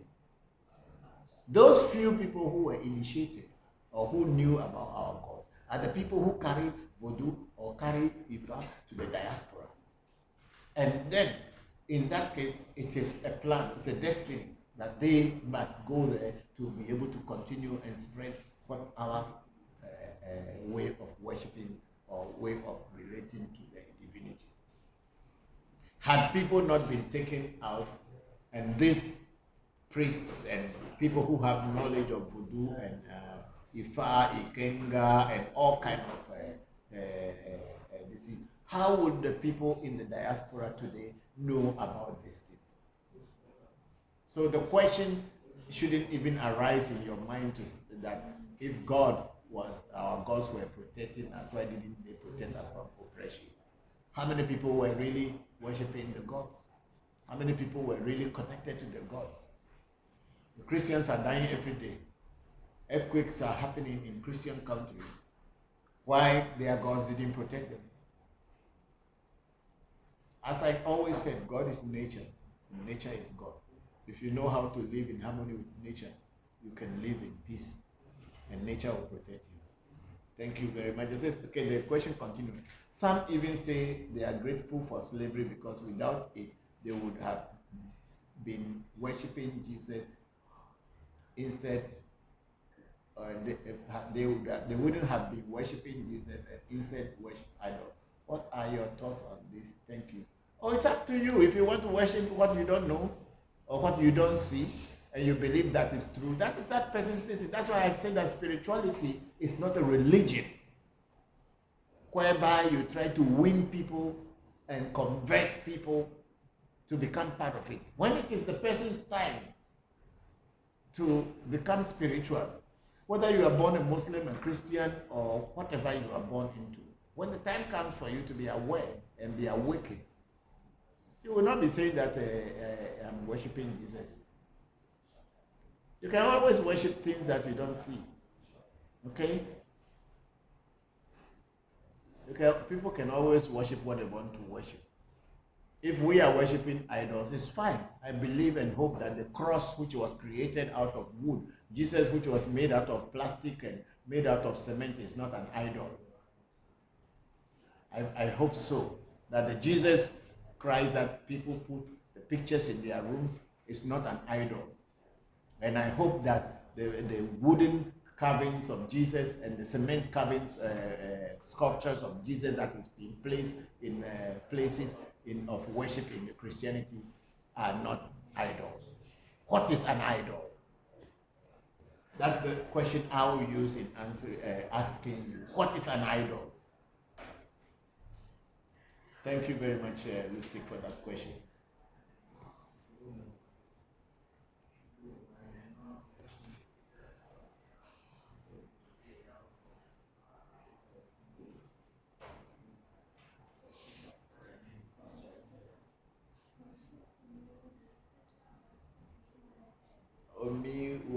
Miwa, Ajayemi was laughing. Thank you very much. And then Joanna Macichin says there are no real teachers here. Okay, Joanna. You can connect with us through the Revolution page, and then of course you are here now. You are watching our program. You can go back to most of the lessons for the past 2 years. You will find so many interesting things, and even if you go back, so many of our videos have been there. You can learn from them, and if the need be that you want to learn directly from us, you can contact me, and I can give you a guidance what you want to learn. And then Joanna again saying yes. Then again, thank you for that. Thank you for everything, Joanna. Thank you too. And then Omiwa saying, JMB saying, good afternoon, Papa. Hello, Omiwa. Good afternoon to you too. Thank you very much for joining the section. We have Joanna McCatchin. I've been watching and listening for her. I miss her so much, and I'm trying to live without her. Thank you so much. She is not gone. She's gone physically, but she's always there. You can always connect with her. She may come through your dreams, but as you develop in spirituality, you'll be able to have more direct contact with her. But if you cannot even have that direct contact with her, when you do a divination to find out what to do to get in touch and connect with her spiritually on the psychic plane, she would be able to tell you things you should be doing. So don't be so feeling lonely. Yes, we all miss. Well, my mom died about 25 years ago, and I still miss her. But then I know anytime I call upon her, I get answers and I get results. So I know that she's physically not here, but spiritually she's always there, and I can always connect with. So be strong, you'll be fine. And then it's physically, she's not there, but she's there. Then Joanna again said, I don't believe in their God that they force on people. Yes, any God or any spirituality, any religion that use intimidation, that uses force and uses lies to convert you or to force you to believe in their system is a lie. It is not existing. That is a fraud. It's a scam. Because anything that uses force, lies, intimidation to bring you closer to God is a scam. A lot of people will not agree because a lot of people have not really experienced real spirituality, and they have not really experienced the freedom of spirituality. Spirituality is an individual affair. You don't need a group. You only need someone who has been on the path before to teach you how to be and how to move on. And from time to time, if you are not having serious spirit guides, You may have teachers who may guide you until you get spirit guides that can guide you. So spirituality is not a group thing. So one person can be spiritual, the other may not be. They can still live together. But as time goes on, and when the time comes for you to learn and to be awakened, no one can stop you. You will be surely awakened and you will know which path is the right path. Dancing and singing and all kind of prophecies are only show business. These things are just to fool you and deceive you. Real spirituality is an inner feeling. It is something that you feel from inside and you can experiment with it and you can experience it. Then you know you are spiritual. It is not just somebody telling you that you go to heaven and you go to heaven and God will be smiling to you. So what kind of God is in the heaven? White man God or black man God or green man God or yellow man God? Which one? If a white man cannot even allow you to come to their country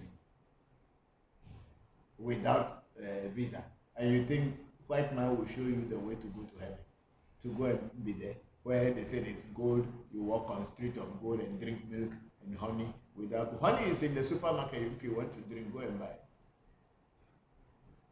Right? If you want to drink milk, go to ShopRite, go and buy and drink. Why wait to go to heaven before drinking milk? Those things are just lies and intimidation and say, oh, if you don't do it, go to hellfire. Oh, let's go to hell. What is your concern? If I'm suffering in hell, is it your concern? Let me go to hell. I don't live on lies. We don't worship and don't follow gods that intimidate, or which gods that they use intimidation to get you. That is not worth worshiping. You must worship God freely from your heart, not through force, not through intimidation, not through lies. People will go and tell you that, oh, I see God, the money you are supposed to give to God, I saw it entering into your mouth. Thieves! Which God eat money? Whereby you see that the money that they are supposed to give God is entering into their mouth. Maybe it's you who work for them. Just because they didn't bring the money to pay tithe to the pastor is not happy. He wants to collect where he did not sow. Look, let's forget about this thing and go on. Sometimes I get overwhelmed and angry with this kind of thoughts that there's a God hiding behind the sky. Your fellow human being, Jesus Christ said that if you say you love a God that you don't see, and you don't love your fellow human beings, you're just deceiving yourself. So what does he mean by that? That there's no God behind the skies. The gods are the people you see in the world. Gods are the things that the manifestation of God is in the physical world. So take care of them. Take care of the trees, the rivers, mountains. Your fellow human beings. You are worshiping God. Service to humanity is service to God. Waiting to be going to heaven before doing good things. Why you are corrupt? You are cheating people. You are killing people. You are destroying people. And you are hoping that one day you go to heaven and God will say, oh, you are welcome. Which God is there? The white man God or green man God or black man God? Anyway. We have Miwa saying exactly, Papa. Yes, I think some of the things I might have said earlier. And then we have Lakisha Robinson Murphy. I would love to learn and be initiated. Yes, Lakisha, sure, we are here all the time. There's so much we have taught so far on the line. You can go through them and then see where you can start from. At our shrine, before we do anything, we do divination. And then that is where you may be starting from if you are interested in what we do. And then we don't try to force people to do what they don't want to do. But go online and look into our teachings, and if you see anything that interests you, let us know, and we will guide you. Thank you very much. Then the Joanna Makachin saying, I want to learn how to connect to that energy. Yes, okay, Joanna, to learn to connect to that energy takes some time. because you need to go through initiations, the techniques, and all this. And nobody will just teach you how to connect without being initiated, because it's a spirit world. It is not a physical world. So in the spirit world, you must learn how to walk into the spirit world and how to walk in the spirit world to be able to connect to spirits. Just like how you can connect with physical bodies, when you meet people, you need to know them before they become closer to you, or you need to do something that interests the people, or they need to do something that interests you, that automatic connection can come. So it is in the spirit world too. The psychic plane, you need to be guided. You need to get introduction to the psychic plane and be guided so that you can now be able to function within the physical and the psychic plane. Without those guidance or introduction, the introduction is what we call initiation. When you get initiated, certain things become more understandable and easy to be able to connect. So you need to go through that. You cannot just sit down and connect to any energy anywhere, unless of course you are born with it and you are gifted. That's it. But if you are not born with it and you are not gifted, then you need to learn it from somebody. And even if you are gifted and you are born with it, you need to get teachers who can really teach you the way to make it more easy for you to be able to function in that plane. Thank you very much, Joanna. Joanna also said, I connect with nature. Okay, if you connect with nature, what things do you connect with, and how do you relate your connection with nature? You know, at African Magic Temple, we teach reality. We don't teach imagination. We teach reality. Even though we will use imagination to achieve reality, there must be a process which that should be done in order to make it happen. People say, I connect with nature, I connect with spirit. When you connect with the spirit, what do you feel? What do they tell you? What do you what do you draw from that? Those are the questions that I, as a teacher, may ask you. And those questions, if answered, then I will know where you are on your spiritual path. And then, if there's any assistance that I can give, then I can give. So, Joanna McChin is again saying yes. And then we have Abrams Leon. Papa, what is the hunter spirit? The hunter spirit is called Togbe Adbe in Ewe language. And I think it is called Ochosi in Yoruba. And I think I was learning about it in another, I think Igbo. It has a name. I saw it today and even made a comment. In Igbo and in the eastern part of Nigeria, it also has a name that it is. So every culture has a name for the spirit of the hunter, the spirit that goes to work and hunt and bring good things home. So I don't know how it's called in your culture, but in our Ewe, this is called Togbe Adela or Togbe Adbe. Then we have Joanna again here saying, okay, I will call the number. Thank you very much. And then Lakeisha Robinson Murphy said, thank you to Lakeisha. We are here. And then Abraham Leon. And what is the ritual done for the hunter spirit? Okay, Abraham Leon.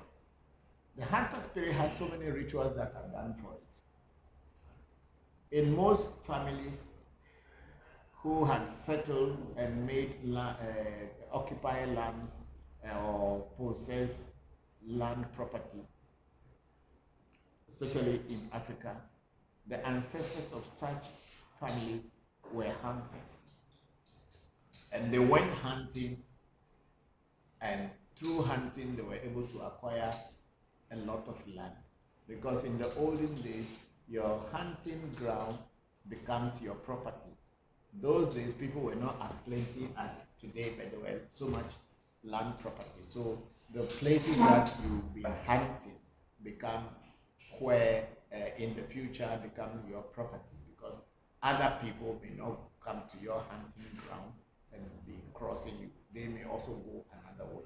So as time went by, the hunting lands or the hunting grounds of our ancestors become our family land properties.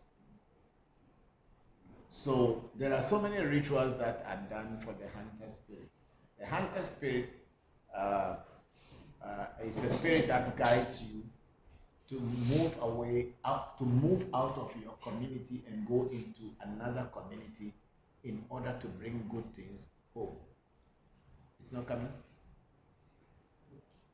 To move from your community to go into another community to bring in good things. And in today's world, the hunter spirit does not only take you into the forest with gun, but the hunter spirit can also represent your pen as the gun, and you traveling from your community to another community to go and work and seek for greener pastures and bring back to your home. It is the same hunter spirit that is guiding you. So families that have hunter spirits have rituals that are done for it. And sometimes people do not know that they have hunting or the hunter spirit in their families. But through divination and readings, that hunter spirit will sometimes come out and say that, oh, you should do that rituals for me so that I can guide you and open doors for you. So there are so many rituals that are done for the hunter spirit. But for you to be able to know which rituals to do for the hunter spirit, your family must have had a hunting spirit, or the hunter spirit might have come in your reading or in your divination, and then the hunter spirit itself will give direction what kind of ritual should be done for it to be able to open doors for you. So today we don't have any forest that we go to kill animal and bring back home. Our hunting grounds are places where we work, places where we travel to look for greener pastures and bring back home. So Togbe Adela or Togbe Ade is the name of the hunter spirit in Ede. And then Joanna Makachin is saying again, thank you. Oh, I agree. Thank you very much, Joanna. And then we have Lakeisha Robinson Murphy say, thank you, Papa. Thank you to Lakeisha. And then Joanna, no, I know I have to go through the process. Okay, Joanna, thank you, thank you. The process is important. We all went through it. And when you are in the hands of a good teacher, things become easier. This is not my first time watching. Okay, thank you very much, Joanna, for being part of our streaming community. And then Joanna McChin is again saying, I will start from the beginning watching the video every day until I am finished. Thank you very much. We are very grateful. I know you will learn a lot because I have taught so many important lessons that can help everybody to begin to know how to be on the spiritual path. Even though if you are not directly initiated, at least you will have basic things that you can be doing that can help you and help people closer to you. We are on. We are now on YouTube. We have that boy from 305. Where to get the goofer that's from? That boy from 305. I'm sorry, I don't know what is goofer, and I don't know what is goofer dust. So I don't know where you can get them from. And then we have Mike Perea. Papa, if you come to this world, is your destiny already written, or can it change during your lifetime? In the every concept of, in every cosmology, there are three gods that are very prominent in every cosmology. That's why we call them Mawu. Mawu means that which is above others. Emma-ewu, Mawu. So there is no god with the name Mawu. But everybody calls God Mawu. What do I mean by that? Because every Mawu has a name. In the Ewe cosmology, There are 3 Mawus, if we should say so. 3 different Mawus that is believed to be the ones that are above the rest. That's why they call them Mawu. One is Sobolisa. That's why they will call it Mawu Sobolisa. And then another one is Mawu Kitikata. This same Mau Kitikata in my locality is not called Mau Kitikata, but it's called Mau Soblaje. In where the Ave area where I come from, it's not called Mau Kitikata, but it's called Mau Soblaje, which is the same. It's only the dialect that changes. And then we have the third one called Mau Ese, which is believed to be the destiny of one person, or each and every person. When we were coming into this world, it is believed that a Sedada, or the God destiny, created each one with their own destiny, their own journey in this world. So that mother destiny, or the divine mother, if you choose to call it that way, or a Sedada, which is like your mother in the side plane, sent you here on a mission and told you what you should do, what you shouldn't do, and gave you time that when you have accomplished your task, you should come back. That's how the Aves believe. So each and everyone has their destiny. But then in some cases, they say people were supposed to finish certain kind of tasks in the spiritual world before coming to the physical world, but they kind of dodge and ran away from that task and appeared on this physical plane. So when you were not able to fulfill the task that you were given on that fetume, or into in the spiritual world, and you run here, sometimes that can be following you, and you need to fulfill the task or accomplish the task there before the task you are coming here to do will be well taken care of. I don't know whether people are understanding what I am saying. Maybe I'm going too fast. So the Aves believe that when you come into this world, you came here with a mission, which they will call Bechi. Ese Bechichi. Bechi. Ese Bechichi. What mission you said to your mother Ese before coming here? The message you gave her, the promise you gave her, that okay, I'm going into the world, or whatever promise she gave you or errand she sent you on, it's something that had already taken place before you came here. And when you arrived here, like a baby, you forgot everything.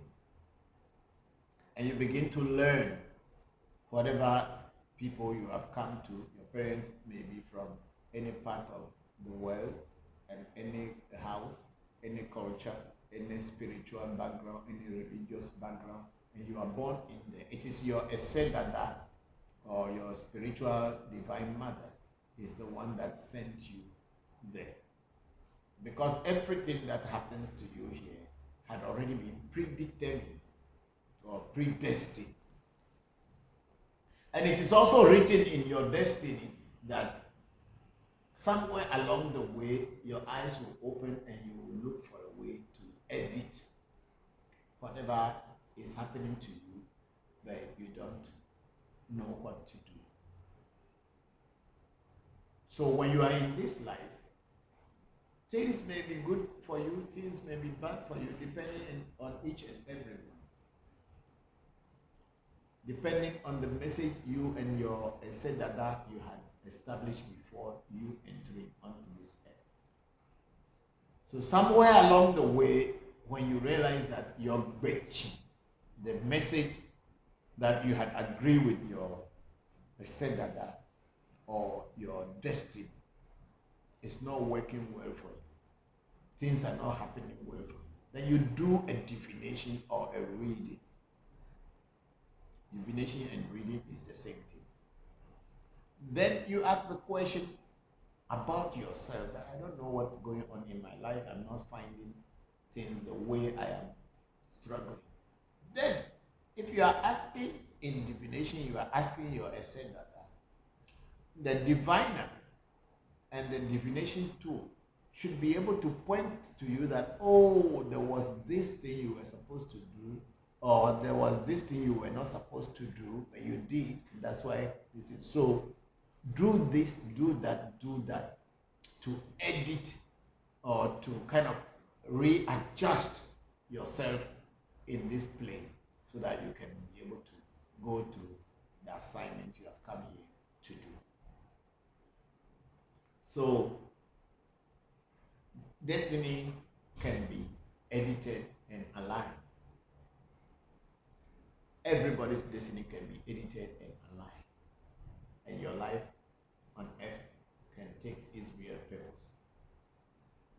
And of course, we come to the earth as a classroom to learn how to become better human beings.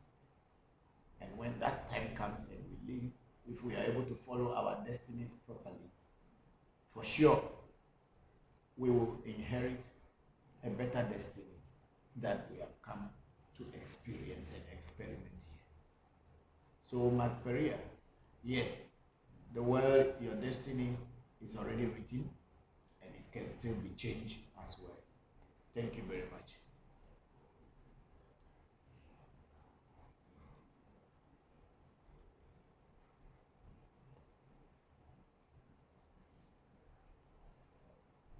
Let's take a say, Papa, I'm so sorry I got you angry with my question. Truth is, I have also been angry on this thing, that why I wanted your opinion on it. Yes, I got angry, not with you.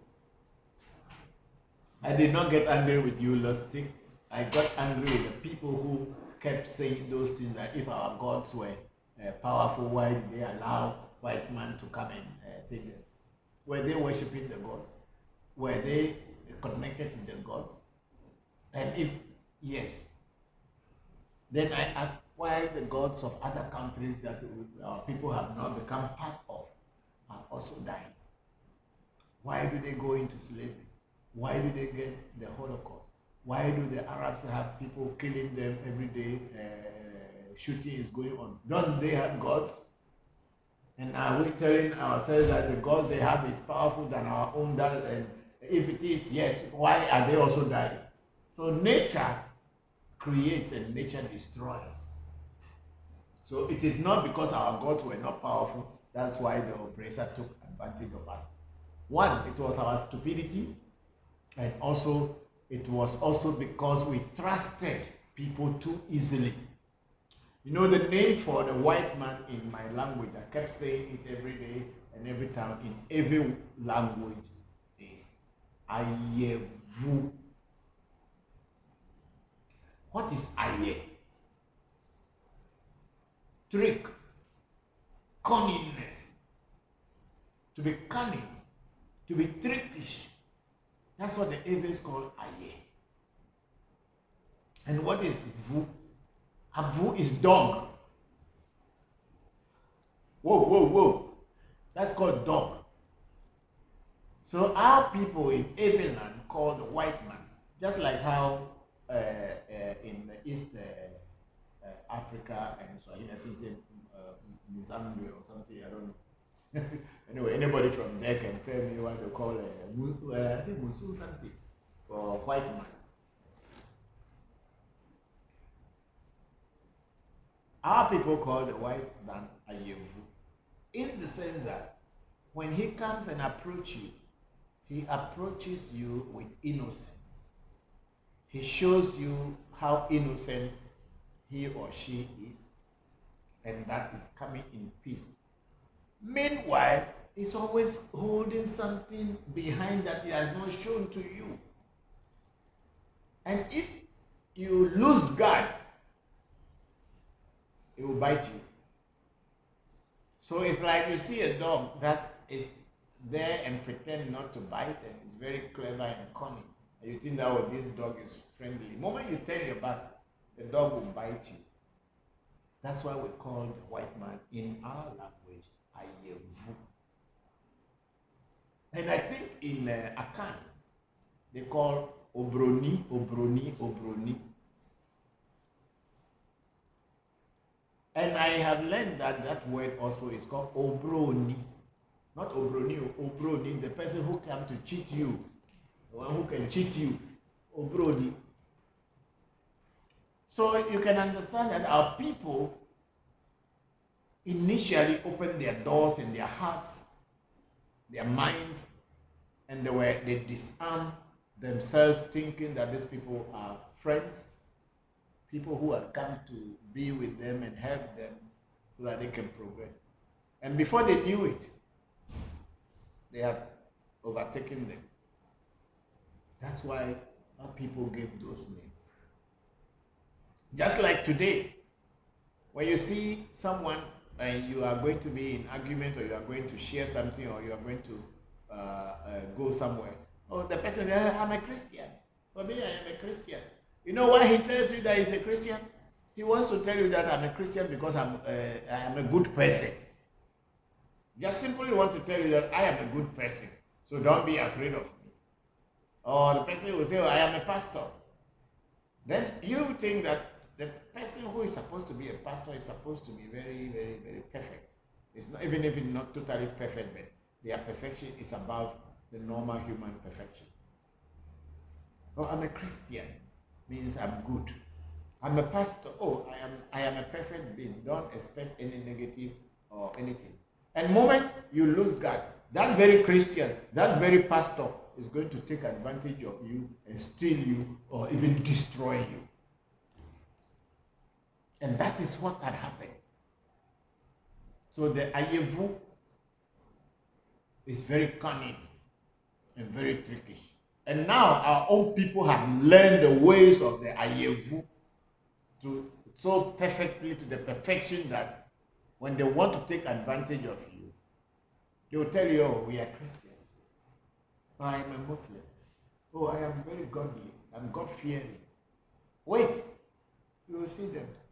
Before you know, these very God-fearing people, very Christian people, are the thieves of our society. Nobody is coming from anywhere outside Ghana or outside from space to come and commit any crime here. It's these very people who are every day saying that they are Christians, they are Muslims, they are godly people, are the very people who are committing crimes and doing all the evil things, corruption in this country.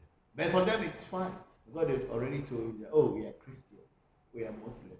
We are God-fearing. That is the way the Ayevu came to our land and took advantage of us. Okay, let me go on to Abraham's Leon. Papa, when is the Legba ritual done? Thanks very much for your insight. There is nothing called Legba ritual. Legba, as I know, when you get Afa and you are being initiated into Fa, Legba is one of the spirits that is supposed to be working between you and the spirit world. So Legba is set up for you, whether it's a movable Legba or a permanent Legba. It is set up for you so that anything that you want to do, or if you want to send the spirits into the spiritual world, you go to Legba and do its ritual, do the rituals at Legba, and Legba will carry the message into the spiritual world. So there is no special thing by saying this is Legba's ritual. Legba's ritual can be done at any time if the need be that you need to connect with the spirit world. But Legba must be set up for you properly. It is not just you call anything Legba and then you know. Because Legba is a living entity. It's a spirit that is living. It is the messenger between the human beings and the spirit world. The messenger between men and gods. But you cannot just put anything down and just call it Legba and expect that it will work for you just because you gave it the name Legba. The things that form Legba, the herbs that form Legba, must all be complete and be in their correct proportions. And the necessary rituals done for the Legba to activate it to become a living entity. So Legba is not just like people just go to Botanica and buy something and say it's Legba, or just because they put cowries in they make cowries from the eye and put certain feathers on the head means it's Legba. Legba is a real thing. And when you go to Legba and you say things, the things happen. Because it's been made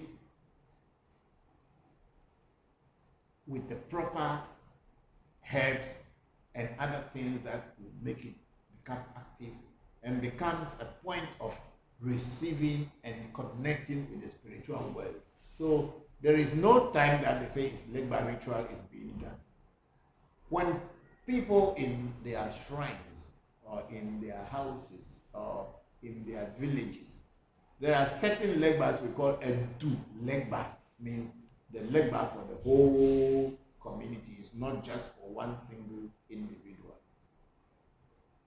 And then we have individual Legba, which is for you as a Bokor who has been initiated.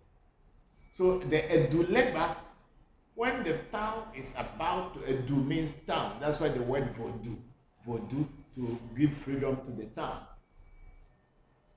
When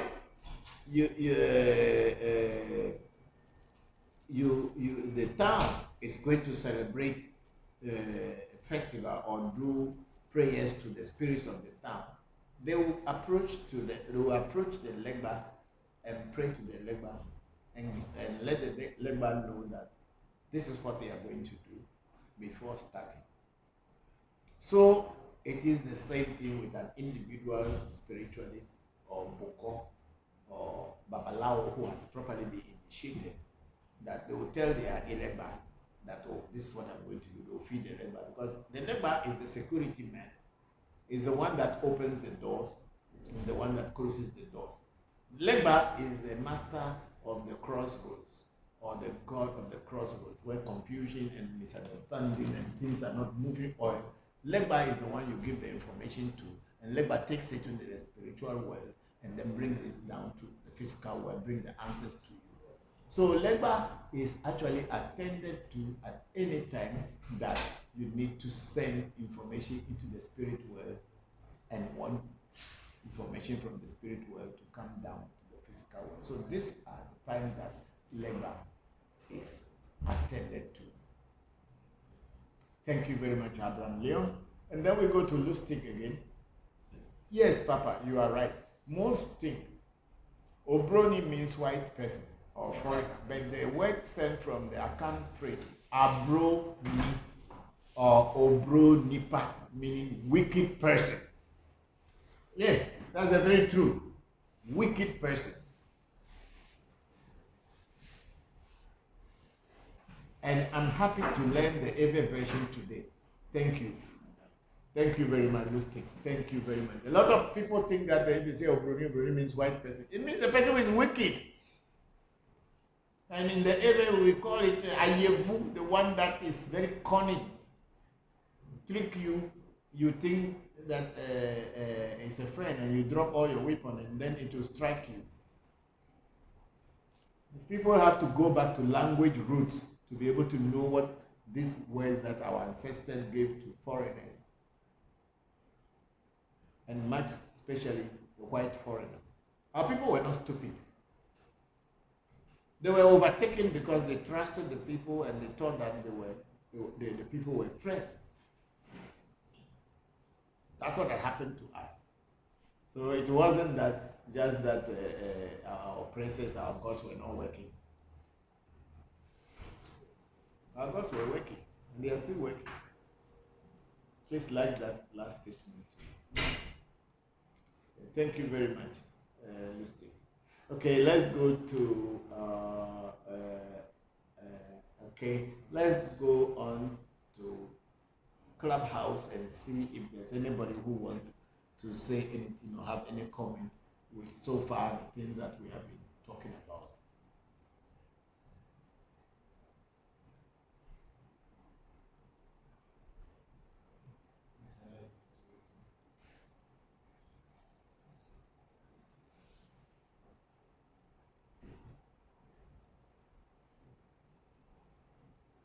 Do we have anybody on Facebook, no, on Clubhouse who wanted to give us any insight or any question?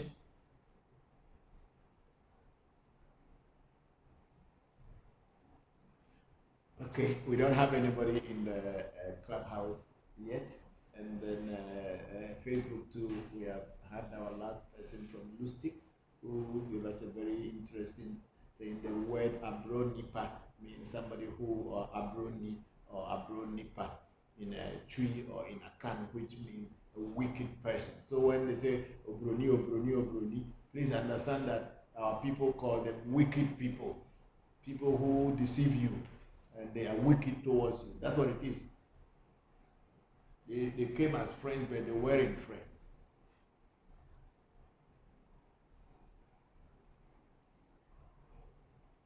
Where's Said? You are there.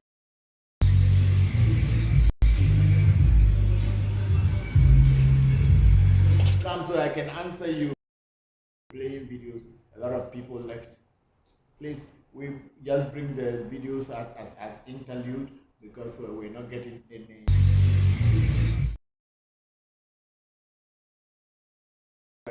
Tantric power say, hello, Papa.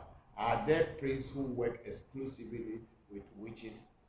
I don't know. Maybe there are, but I've not met anybody who is working exclusively with witches. I don't know.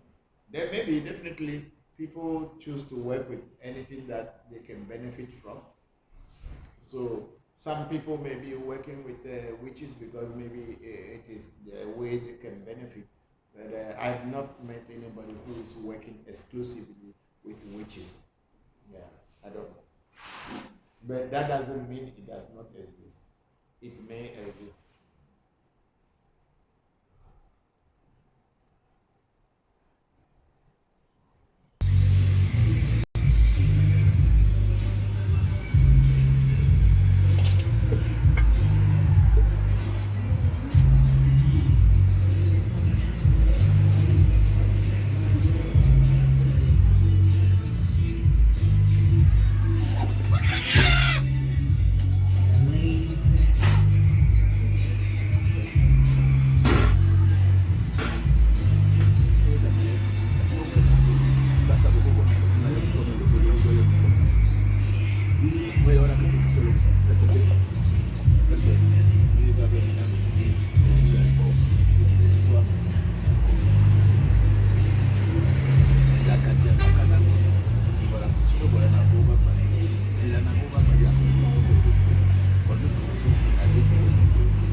Specific work that he does.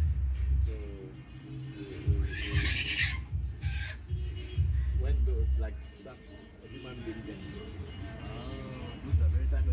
something big, like somebody is dying and the person has to be alive. You have to wake that person up. Somebody wants to have a child, but they have tried everything, they don't have anything. They have declared nowhere that they can have a child. Those are the kind of jobs.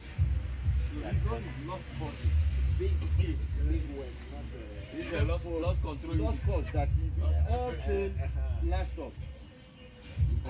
not small work. That's why we don't come here very often. Yeah, because the kind of work it does is big work. Big work. That's the one the articulator, a driver, and the load all got missing. 1,000 bags of sugar. The truck is the driver, the mate got lost. All of them missing in action. Oh, yeah. But they were found. They were found. They were found by others. So those, it does big.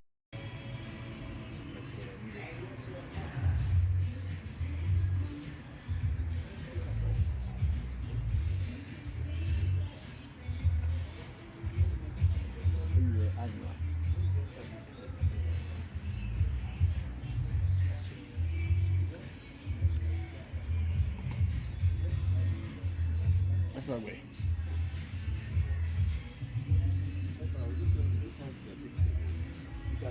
It's addictive. Where if you don't come, then you think there's something not correct.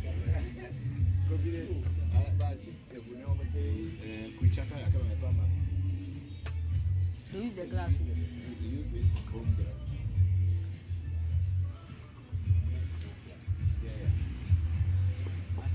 That is chicken. What this one? Pour this one. This one you don't give one thing. It's always a mixture. No gin and local. And local. That's how it's food. No, it says this, but look at the killing 2 people who came and made a pledge here, and the thing went for them and they were off.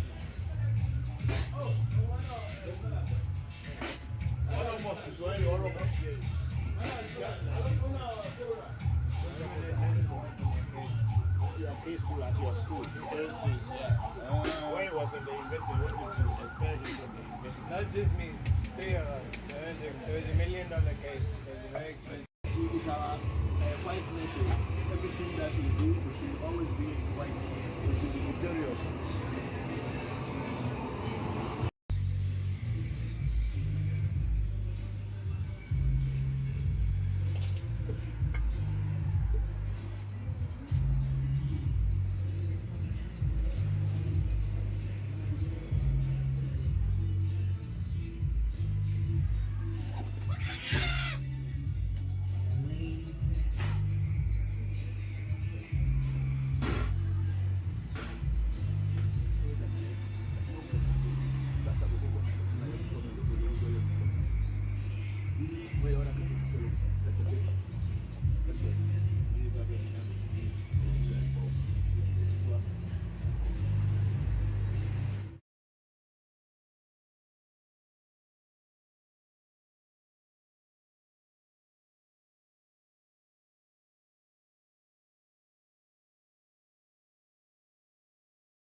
Yeah, that's So okay. they have this like the male female God.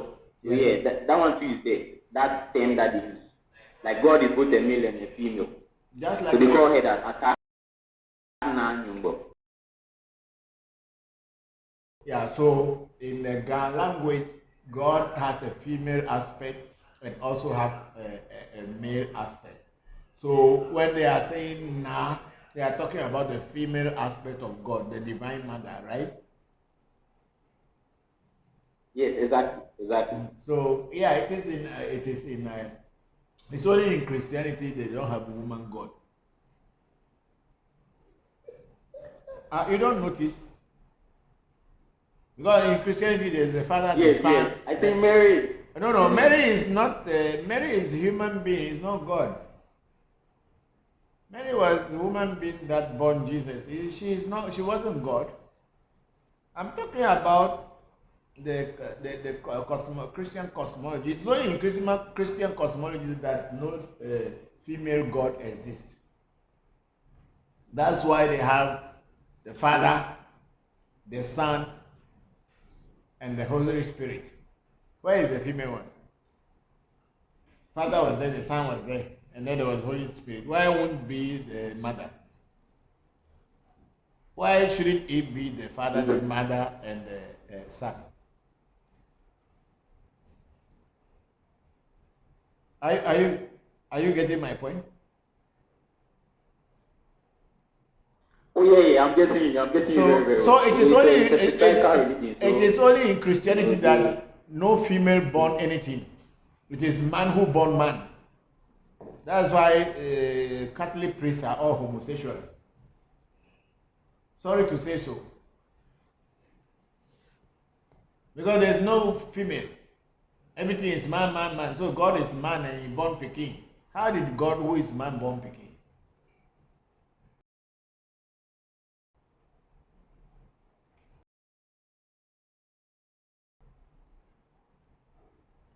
Those things only happen in Christianity. In our AV or African traditional spirituality, there is always a female spirit. So as in Ga, as you say, Ata, which is the male, then Na, which is the female, they two of them form Nyongbo. Right?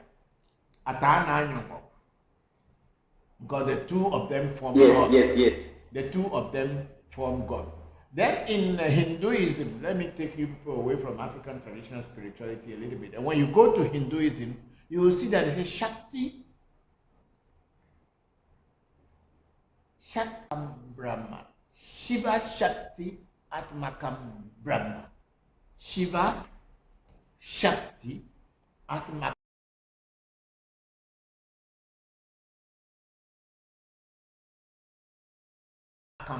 Brahma. Which means Shiva being the male force and Shakti being the female force, the two of them form what is called Brahma or God. Shiva Shakti Atmakam Brahma. So why is it only in Islam and Christianity there is no male, there is no female, everything is male?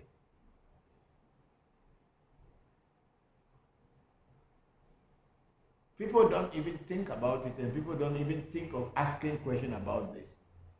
Why should have we ever seen a man giving birth to a man or giving birth to a baby without a woman?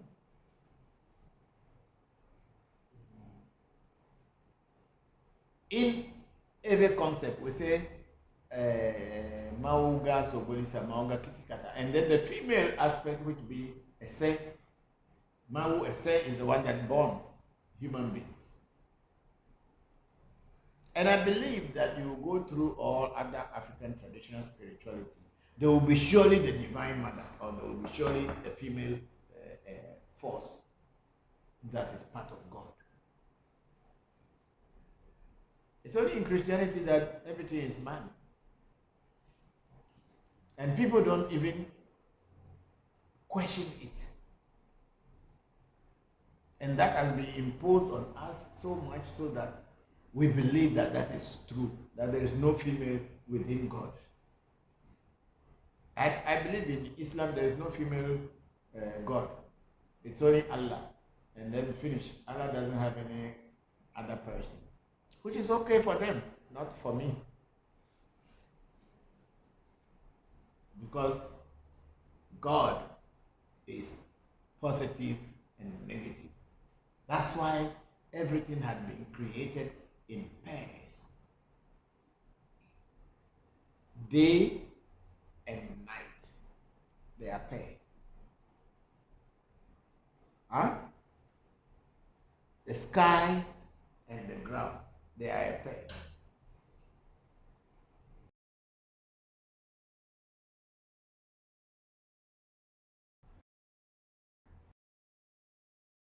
Rain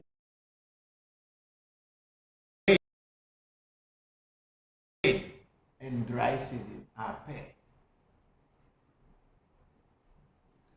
Good and bad are paired. Positive and negative are paired. So where does the Christian God come in?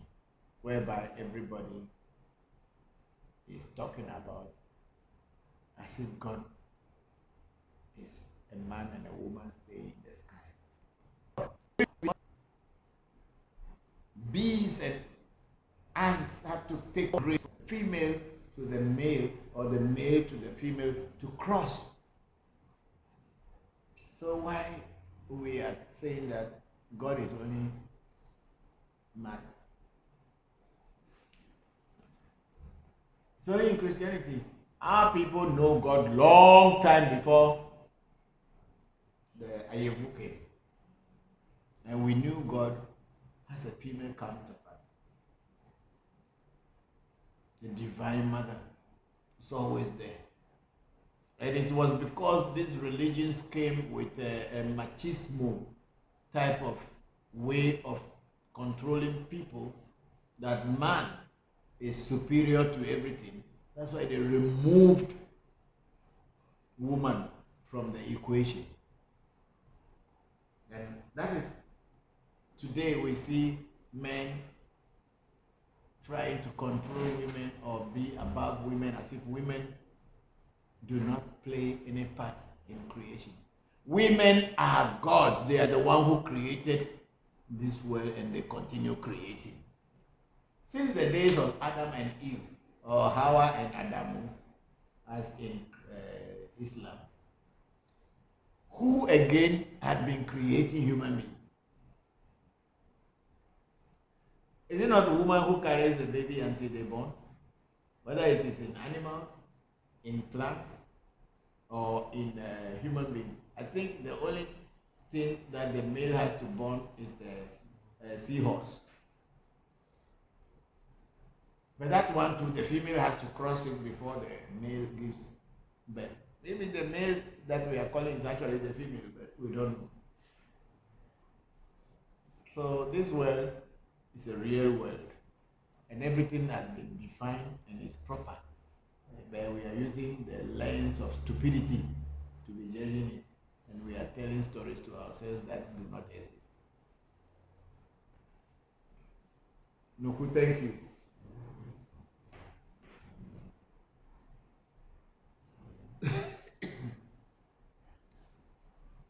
Is a clubhouse hearing me? I don't know why Nuku? Oh, he left. Hello. I say what I was saying. Were you here? Oh, I'm here. I'm here. So it's only in Christianity and Islam that there's no female.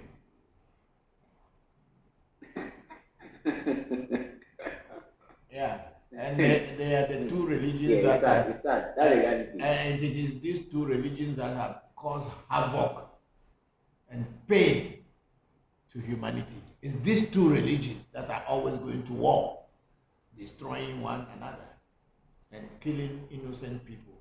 Yet still they talk about God. Which God? Which God? If it's not Islam's fighting, then it's Christians who are fighting. When have you heard Buddhists taking arms against each other? Or traditional people taking arms against other people? It is only Christianity and Islam that are fighting. One wants to dominate the other, yet still they are telling you that they are from the same source. These are truth. These are realities. Yet still we have abandoned them and we are just living like blind ants, walking without direction.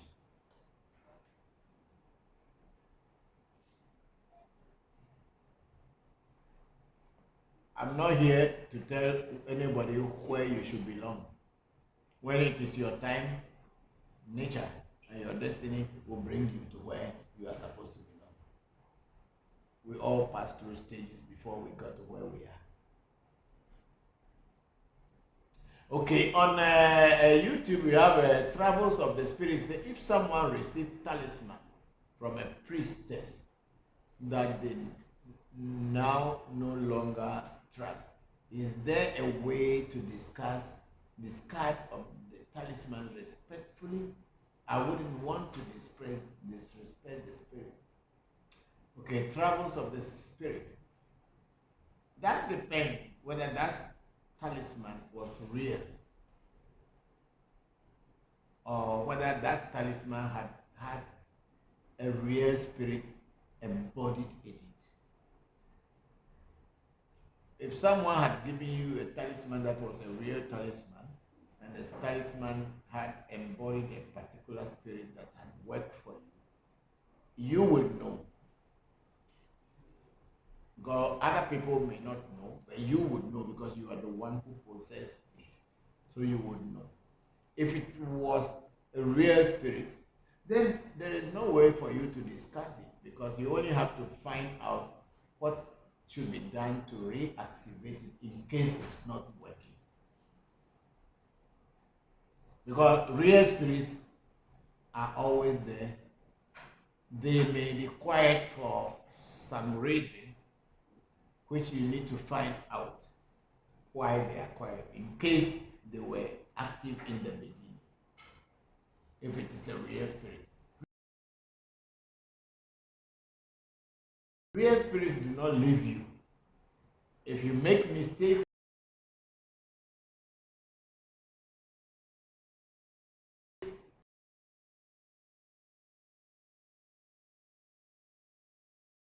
or you made a mistake and they are angry with you and they become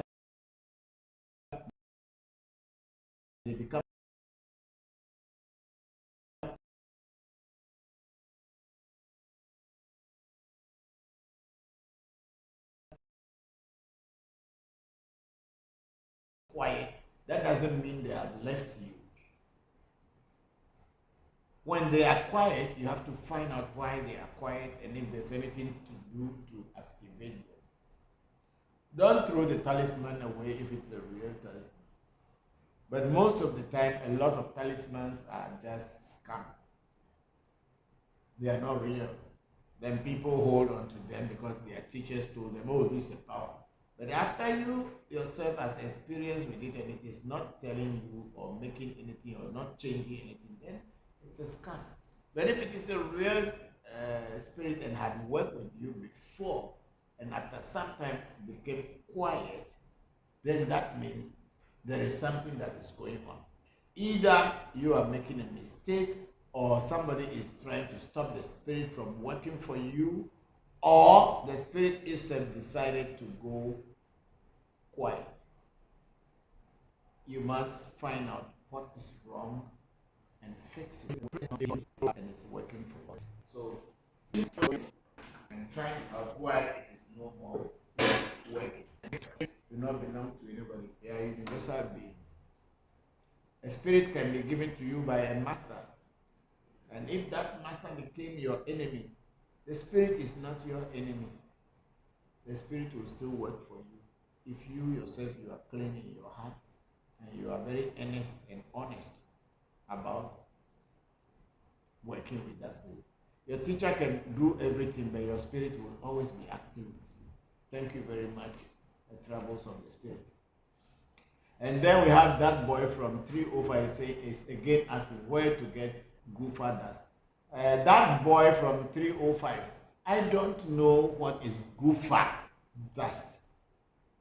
The person who told you about the name and where you got that name from, ask them where to get it from. I don't know it, and I will not know where to send you to find them.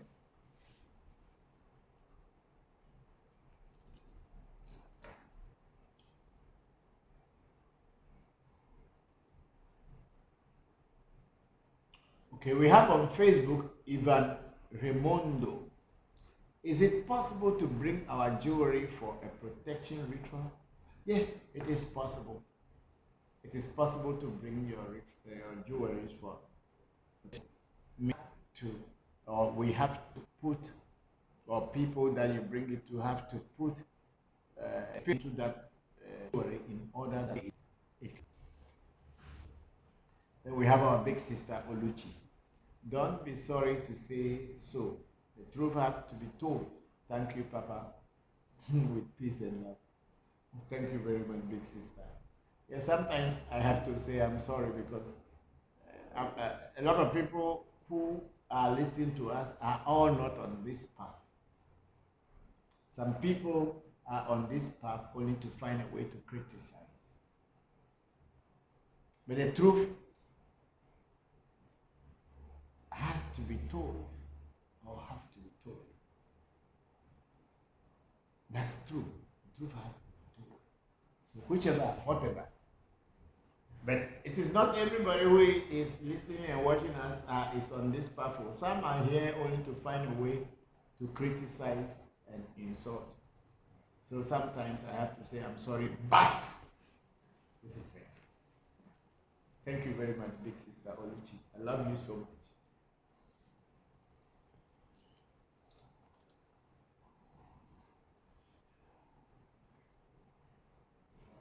Are we done? I think we are almost done. How many hours have we gone so far? Yeah? We've gone almost 3 hours, so it's 3 hours. 2 hours, 48 minutes. Yeah, so almost 3 hours. It's a very long journey.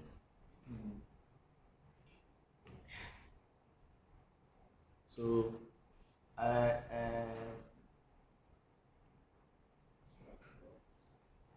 Clubhouse, is there anybody on Clubhouse who wanted to say anything, please? Hello. Yeah. Hello, this is. Hello, go ahead. Is that Samuel? Yes, this is Daniel. Yes, Samuel, how are you? I'm doing good. I wanted to ask, so I read on Facebook how you explained that what voodoo can and cannot do, like they can help you.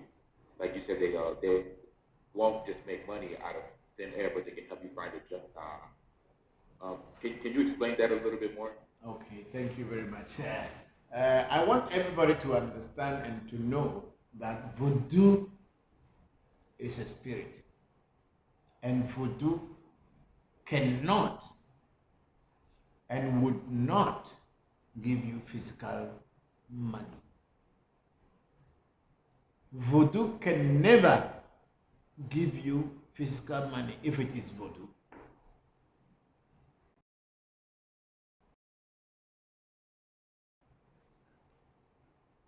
What does that mean? You cannot have a voodoo that because the voodoo is so powerful and you ask the voodoo to bring money to you so that you don't work and then you get money and spend. It is never possible. Because voodoo is not a physical thing. And voodoo cannot go and bring physical money to you.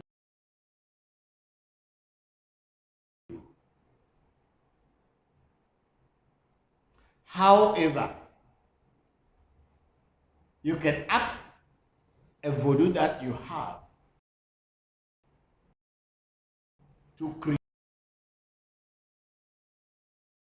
create opportunities that will bring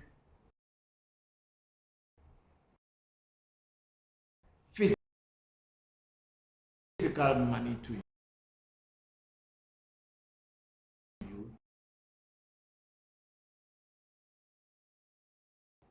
and bring physical things to you.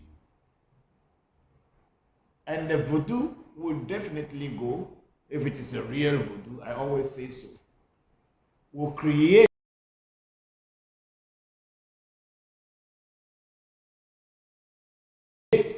environment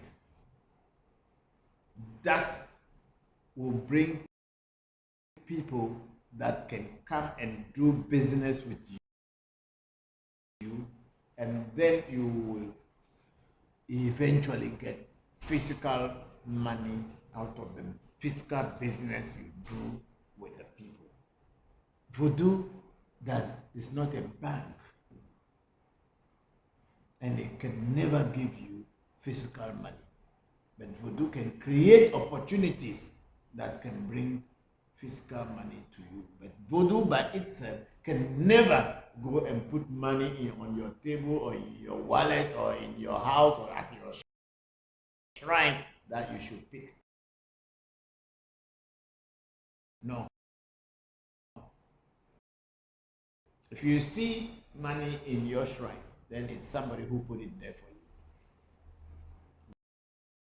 Voodoo can never do that. I had been with voodoo for some time now. And that's why I don't like people who are using voodoo to scam people by telling people that, oh,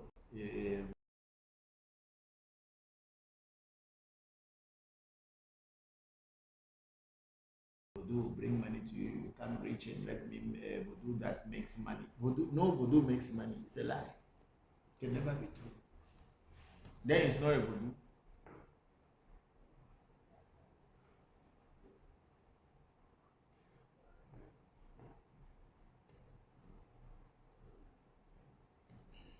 Samuel, can you hear me? Yes. So, yes, I can hear you. It's just cutting out a little bit. But okay. No voodoo can give you physical money. They can create opportunities for you to make money through the work you do or whatever trade you are trading. But voodoo can never give you money.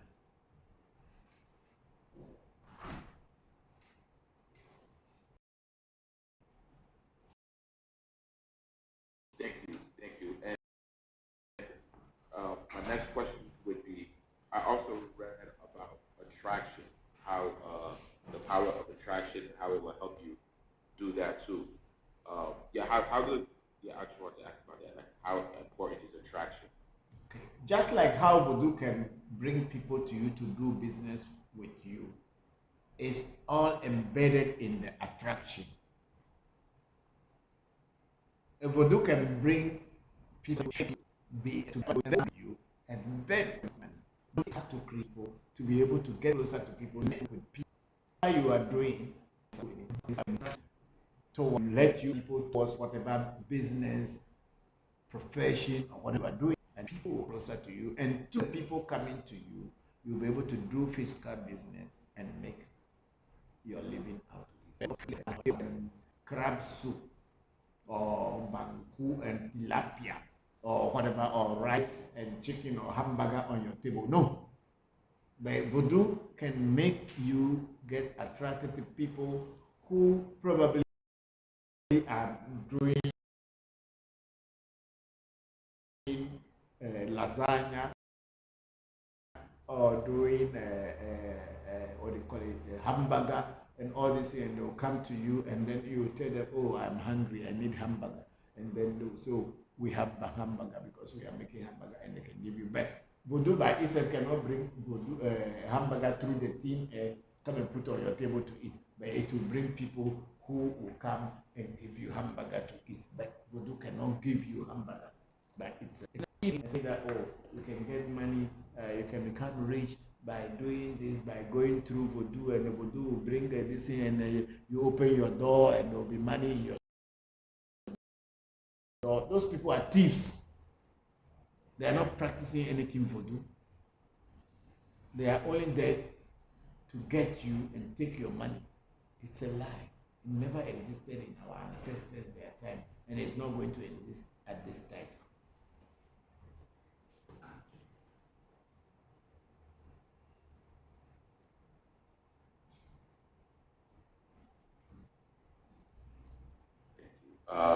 And just one more question. This is my last one. Would be hold on, I forgot it. I'm sorry. Go ahead. So you speak a lot about that. Is it the opportunity is not there for them to even discover that? Is it possible that that person can never be able to do it, or will the destiny always provide the opportunity for that person to be a traditional priest? There is always a provision by destiny for you to be a traditional spiritualist, and if your destiny has provided you to be a traditional priest, you will definitely become a traditional priest. No matter how big or small or little, you will be a traditional priest. But your destiny also, when he or she wanted to make to you to become a traditional priest, will get connections to people who will give you the resources and teachings that will make you a traditional priest. Surely, I am a very typical example myself. I have been all around because from childhood I was born into a Christian home. My grandfather was a traditional priest, but no one, my father didn't really encourage us. But my destiny had taken me away from my Christian and traditional home, sent me all the way to India to learn more about how to be a priest, and then eventually brought me back home to get connected to someone who could guide and train me to become a proper traditional priest. So your destiny will surely, no matter where you are in the world, your destiny will always give you the opportunity to know that this is the work you have come to do. It is up to you to follow it to the end of it. Yes, sometimes maybe because of financial problems, you may not be able to go to the end of the world. But I'm coming from a very small village in a Bokor region, very, very small village. But because of my desire to be able to be an instrument of God or destiny, if you want, I had been taken around the world just learning. I had no money, my parents didn't pay any money, my family did not pay any money, but I got people who actually saw my desire, my yearning, and they had accepted and guided me and brought me to where I am today. So your destiny, if you are supposed to be a traditional priest, will definitely take you to places and people. And even now, as we are here, I am here in Africa, in Ghana, but I'm reaching all of you around the world, and I'm telling you the truth about what life and what destiny is all about. That's another way your destiny is bringing you closer to the truth and wanting you to be what you should be, if that is what is in your destiny. So for sure, your destiny will always guide you, no matter how small or how little. Your destiny will give you a way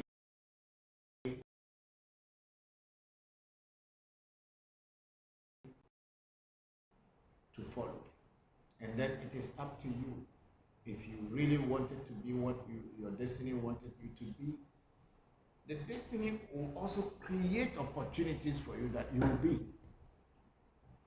It doesn't matter whether you have money or you don't have money. Your destiny will create that opportunity. It is always said that when a student is ready, the teacher will always appear. So that's true. Your destiny will always create a chance to the world, no matter where the remotest place in the world. Your destiny will always lead you to the right path when the time is right.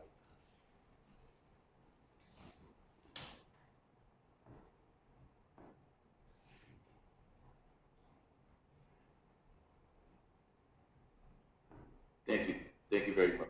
Thank you so much. Thank you for that question.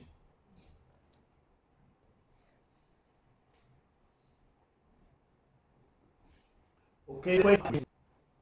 Okay, we have travels of the spirit said Gufa Das is hoodoo.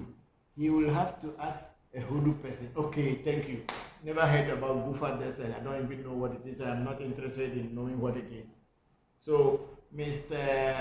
That boy from 305, they say you need to ask a hoodoo priest. I am not a hoodoo priest. I am a voodoo priest. And I don't know what is hoodoo. But me, I am a voodoo priest. So ask a hoodoo priest so that they may be able to give you what this Gufa does. Thank you very much, Travels of the Spirit. And we have Lakeisha Robinson Murphy. In America, they have made this path into something evil. This is a lie. And of course, people always want to say whatever comes from Africa is evil. I think the only thing that is coming from Africa is not evil is our precious metals, our oil, our diamonds, and everything else that is minerals in our soil are not evil. But anything else, ourselves as black people are evil. Our way of relating to the divine is evil. Even our food is evil. Our very selves, we are evil. Our spirituality is evil. It's only when it comes to our diamonds, gold, silver, uranium, plutonium, and all kind of things that comes out of our soil, that is the only thing that is not evil.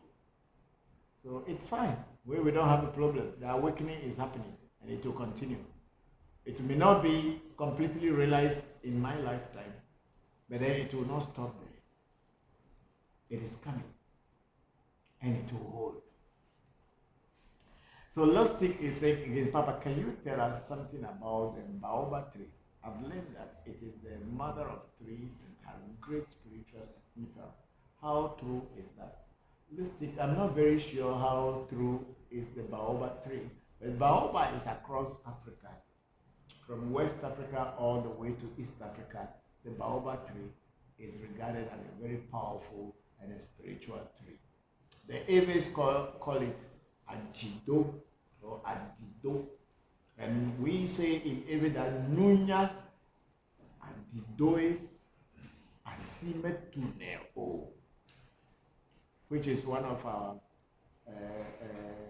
brothers on the, or women, sisters on the platform, which means Nunya, which means wisdom. Ajido is the baobab tree. The wisdom is like the baobab tree. Asimetuneo means you cannot use your hand to clasp it around and have it and your hands will close. Simply to say that knowledge and wisdom is universal and one person cannot have it all. You need to connect if you want to learn. You need to connect to different people before you can come wholly and fully with wisdom. So the baobab tree represents wisdom in African mythology. So yes, the baobab may be spiritual and is spiritual just because it symbolizes wisdom and knowledge. So Lustig, I think that's what it is. I think all other cultures within Africa have their own stories about the baobab. So I can only talk about what the Aves look at the baobab to be. That is represents wisdom and knowledge, and you can never embrace it. One person cannot totally embrace it, and your hands will join. So that knowledge alone is telling you that the baobab is a very special tree, and it represents wisdom and knowledge. Thank you. And then we have tantric power. Say, hello, Papa. Is it true that the spirit can make life difficult for you if you refuse your destiny to become a priest or priestess after being told so by definition? Yes, if your inner self decided that your destiny in this life is to become the guide for other people. Let's forget about the word priest. It's a white man's language. That you are supposed to become the guide for other people, and you refuse to be a guide for other people. The spirit is not going to be comfortable. And if the spirit within you is not comfortable, then you as a human being too, you are not going to be comfortable. So if the spirit or your inner self, your destiny directs you that you are supposed to be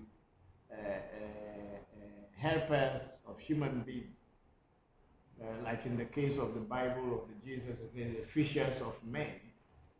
You are supposed to bring people to the path of truth and reality, and you decide to live a fake life and you live an illusionary life. Your inner self, which is your essay or your destiny, is not going to be free, because it has a mission to accomplish.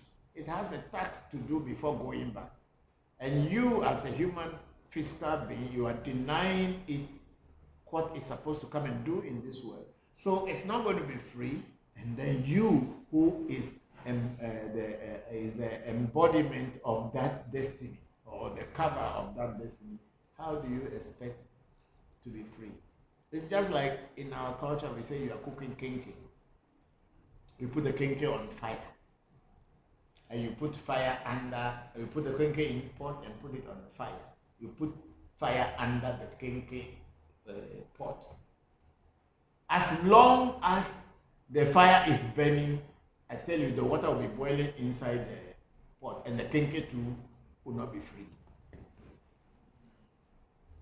As long as the water is boiling inside the kinky pot, the kinky which is inside the pot too will not be free, until the fire under the kinky pot is come out or removed. That is when the boiling will stop and the kinky too will rest. Let me use that analogy. So it is when your spirit says you should help humanity and you say you are not going to help humanity, it will continue boiling and you will not be free. Thank you very much, Patrick Power. And then we have a Kainde Ogunaike. Ogunaike. Good evening, Papa, and all at Revolution. Thank you for sharing all your learnings. Thank you very much, Kainde. Thank you very much. And then we have Kim Lesky. Hello, praise from Voncujovi. I love the way you explain things in a practical way. Thank you, Kim. I'm very grateful. Thank you very much. Kim Lesky again. I also heard you say that you perform rituals to connect individuals with the Christ consciousness. Is it also possible to do rituals to connect with the consciousness within a group of living family members, or that sounds silly? No, it doesn't sound silly. You see, when I do the initiation of the Abraxas, which is considered to be the Christ consciousness, I'm not talking about Jesus of Nazareth, but the Christ that was in Krishna, the Christ that was in all the great teachers of the world, Buddha, because the word Buddhi or Buddha coming from Bodhi and Dharma. Dharma means truth, and then Bodhi means intellect, which means the truth of the intellectual truth, which is Buddha, is that essence of the truth of the consciousness, which in Greek is called the Christus, which later found its way into English as Christ. That consciousness had been existing before time, and it is not limited to any particular group or race or group of people or any particular country.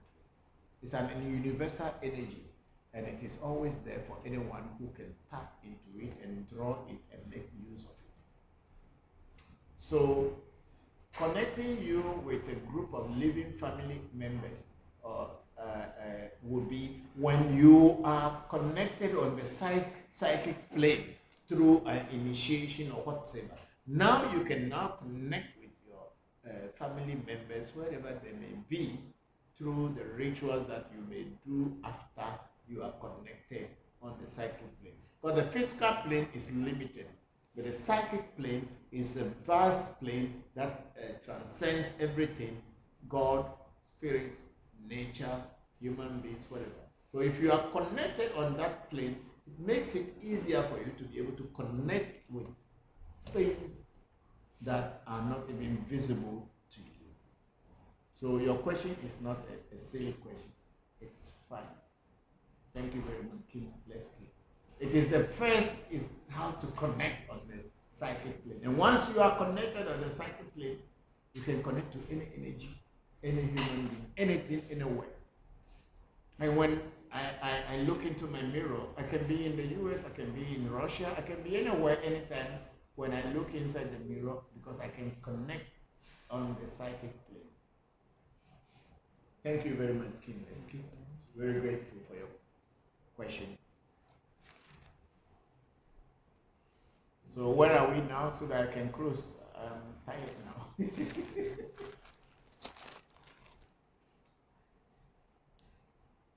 Okay, that boy from 305 is saying something at Travel of Spirit. Okay, they said it came from Africa. And that boy from 305 said the recipe did. Okay, I don't know about hoodoo and I don't know about Gufa.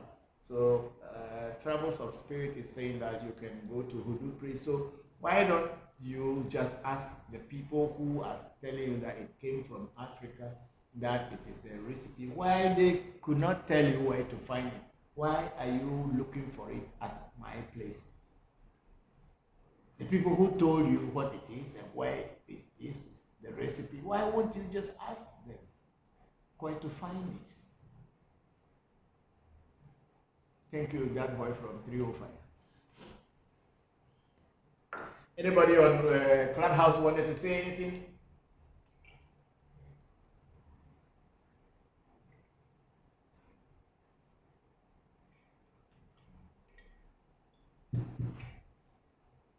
Okay, I'm going to pray now and say prayers for the grandmother of Mario in Chennai in India, who is currently at the ICU unit. And I pray for her. And I pray for all the people who are sick, wherever they may be. May the ancestors and the gods and their destinies guide them. Oh, my mauga sobo is a mauga kitika, a mauga se. I say joto, I say joame. Woman of every, woman of every, maybe a doctor, maybe you will your people. May you kind and do way. May you drop at that. May you show me ham for a chocolate semi for a chocolate, may you be a dog, may you have brasses and brasses and brasses. Brasses and brasses and brasses and brasses, me also, you could do a great and great of every poor. Oh, this a ton, come here with dog. May your tummy get the papa says, this is your dog. We are kind, but you look kind when you are kind of our kind, so what kind of trouble, what kind, and you are kind of your kind, and you are kind paper, and go, I go play about the different other. So, we have no doubt of Babu, I can work when you example, we have a pretty good.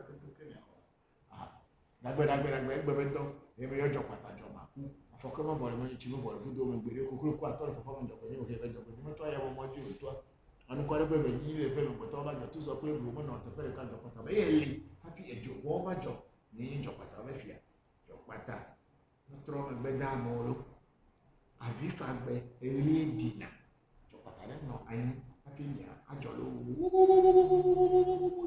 job pata job pata ni atefe me yo wa me se me gbo ni o to to gbe de Avape, Luluti, Zubo, Lu, Ajima. Ogboju pé ọdọjà ló ń kọ́ mi. Valentine Fafa Mẹ́rin bá lóòjó pèfò. Àgọ́sá pàtẹ́ mi yọ. Àti gẹ̀lẹ́ mi yọ gbọ́dọ̀ fún mi yọ láti láàfin. yema yo apochi sakraka me chwa ba be ndo go kutukuli lo ko kunna kwa mbre to no lecho o franta mani o fifini kwa bisinkra o ko fito jaba ko chotu akufi o chohe ko fi atraka ble me yo mi o pete yema yo able gete ma pesa ko chino ko chege mu no ko chimo le vo ko chi trombo ko chi chipi ta he me ne be kere kere he pesa ni ye ne pesa to be pesa ni ta ye pesa ye wo le pero yo ora che yema yo trombo no ku kwenje ke mo le vo no ku kwenje ka je vo no ku kwenje ka cha ni akucho nyaga ri kujo edu no gbaku o ime kwa du akọ edesi o apase uto o azabi uto me yo ora to ho gbese dagbe yema yo afana go no afagbo ma je so ko se pe to mo so le me da pa ju me yo ko le gbe meji eku meji wo le meji di meji lo so meji mo le meji abla meji akala meji guda meji sa meji ka meji trupe meji tula meji le te meji che meji fu meji o le che tula me yo ko le bo vire ko to ba ro wa to ba de mi fu de di ma tepe mi le gbe dora da me sia meta mi avi ame abe Mario young ele India abe mama ele dole na ba na me se me le vidi no po via me le sono di no po sono me le ahia di no po ahia me yo de sono me ta po no po ta na me le vidi me le ta po no me yo jivi me le ta po no no po ta na o dagbe ne bo walo yo mi apete o buga te kosra ye me mi dore this new week should bring good luck to all of us and have good health dagbe say me bonify everybody should have peace in this week whatever is bothering you may the ancestors open door so that you can overcome them. We have a Killer B say alafia.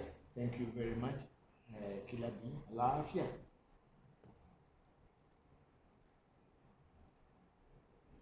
So I have prayed and I thank you all for joining us. And then you have a Kut Santo Maluk saying hello, Papa, hello.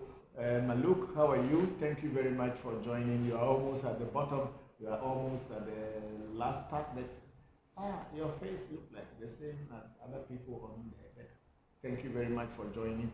If you have anything to say it now so that I can inculcate it into the program before I close the session. I'm very grateful to all of you being part of today's section. It has been a very, very interesting section. Nuku, Baba Wakiri, Shamba, and all those people who have contributed on Clubhouse. I thank you all. You've all done well. And people who have contributed on Facebook and on YouTube, I thank you all. I cannot mention names. I will be doing a bad service to myself if I start mentioning names on Facebook and YouTube, because the names are many. So many people contributed. But I'm wishing you all good luck and good things to happen to you. May the ancestors continue to bless you and guide you to the light. May they open doors that are not opening for you this week, so that this new month will bring success and fulfillment to you all. Thank you very much. And our sister Oluchi Osuwonke say Ise for her mother, and may she reincarnate quickly with peace and love. Yes, that is for our brother who lost the mother, or our sister who lost the mother. May she reincarnate quickly, and may she bring good luck into your life. Wherever she may be, may she cover you like an iron shield, so that no harm should befall you. Psalm 91, cover you with her wings, and may no harm befall you. Thank you very much, everybody. I'll see you again next week. And those of you that I'm working for, please, I'm waiting. Yeah.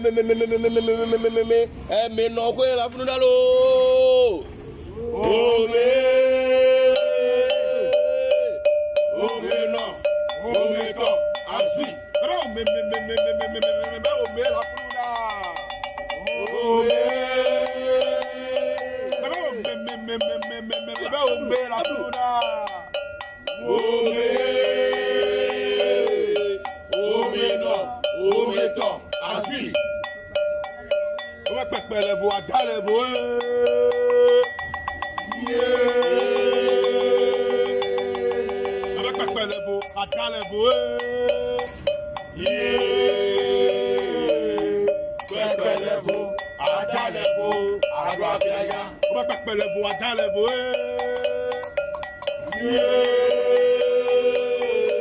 Oba pepele vo adale vo. Pepele vo adale vo. Agba fiaya. Mekade o malelo. Adela mekade o male nasilo yo. Mekade o malelo. Mekade o male nasilo. Mekade o malelo. Adela mekade o male nasilo yo. Mekade o malelo. Mekade o malelo. Mekade o malelo. Adela mekade o male nasilo yo. Mekade o malelo. Mekade o male nasilo. Mekade o malelo. Adela mekade o male nasilo yo. Mekade o malelo. Mekade o malelo.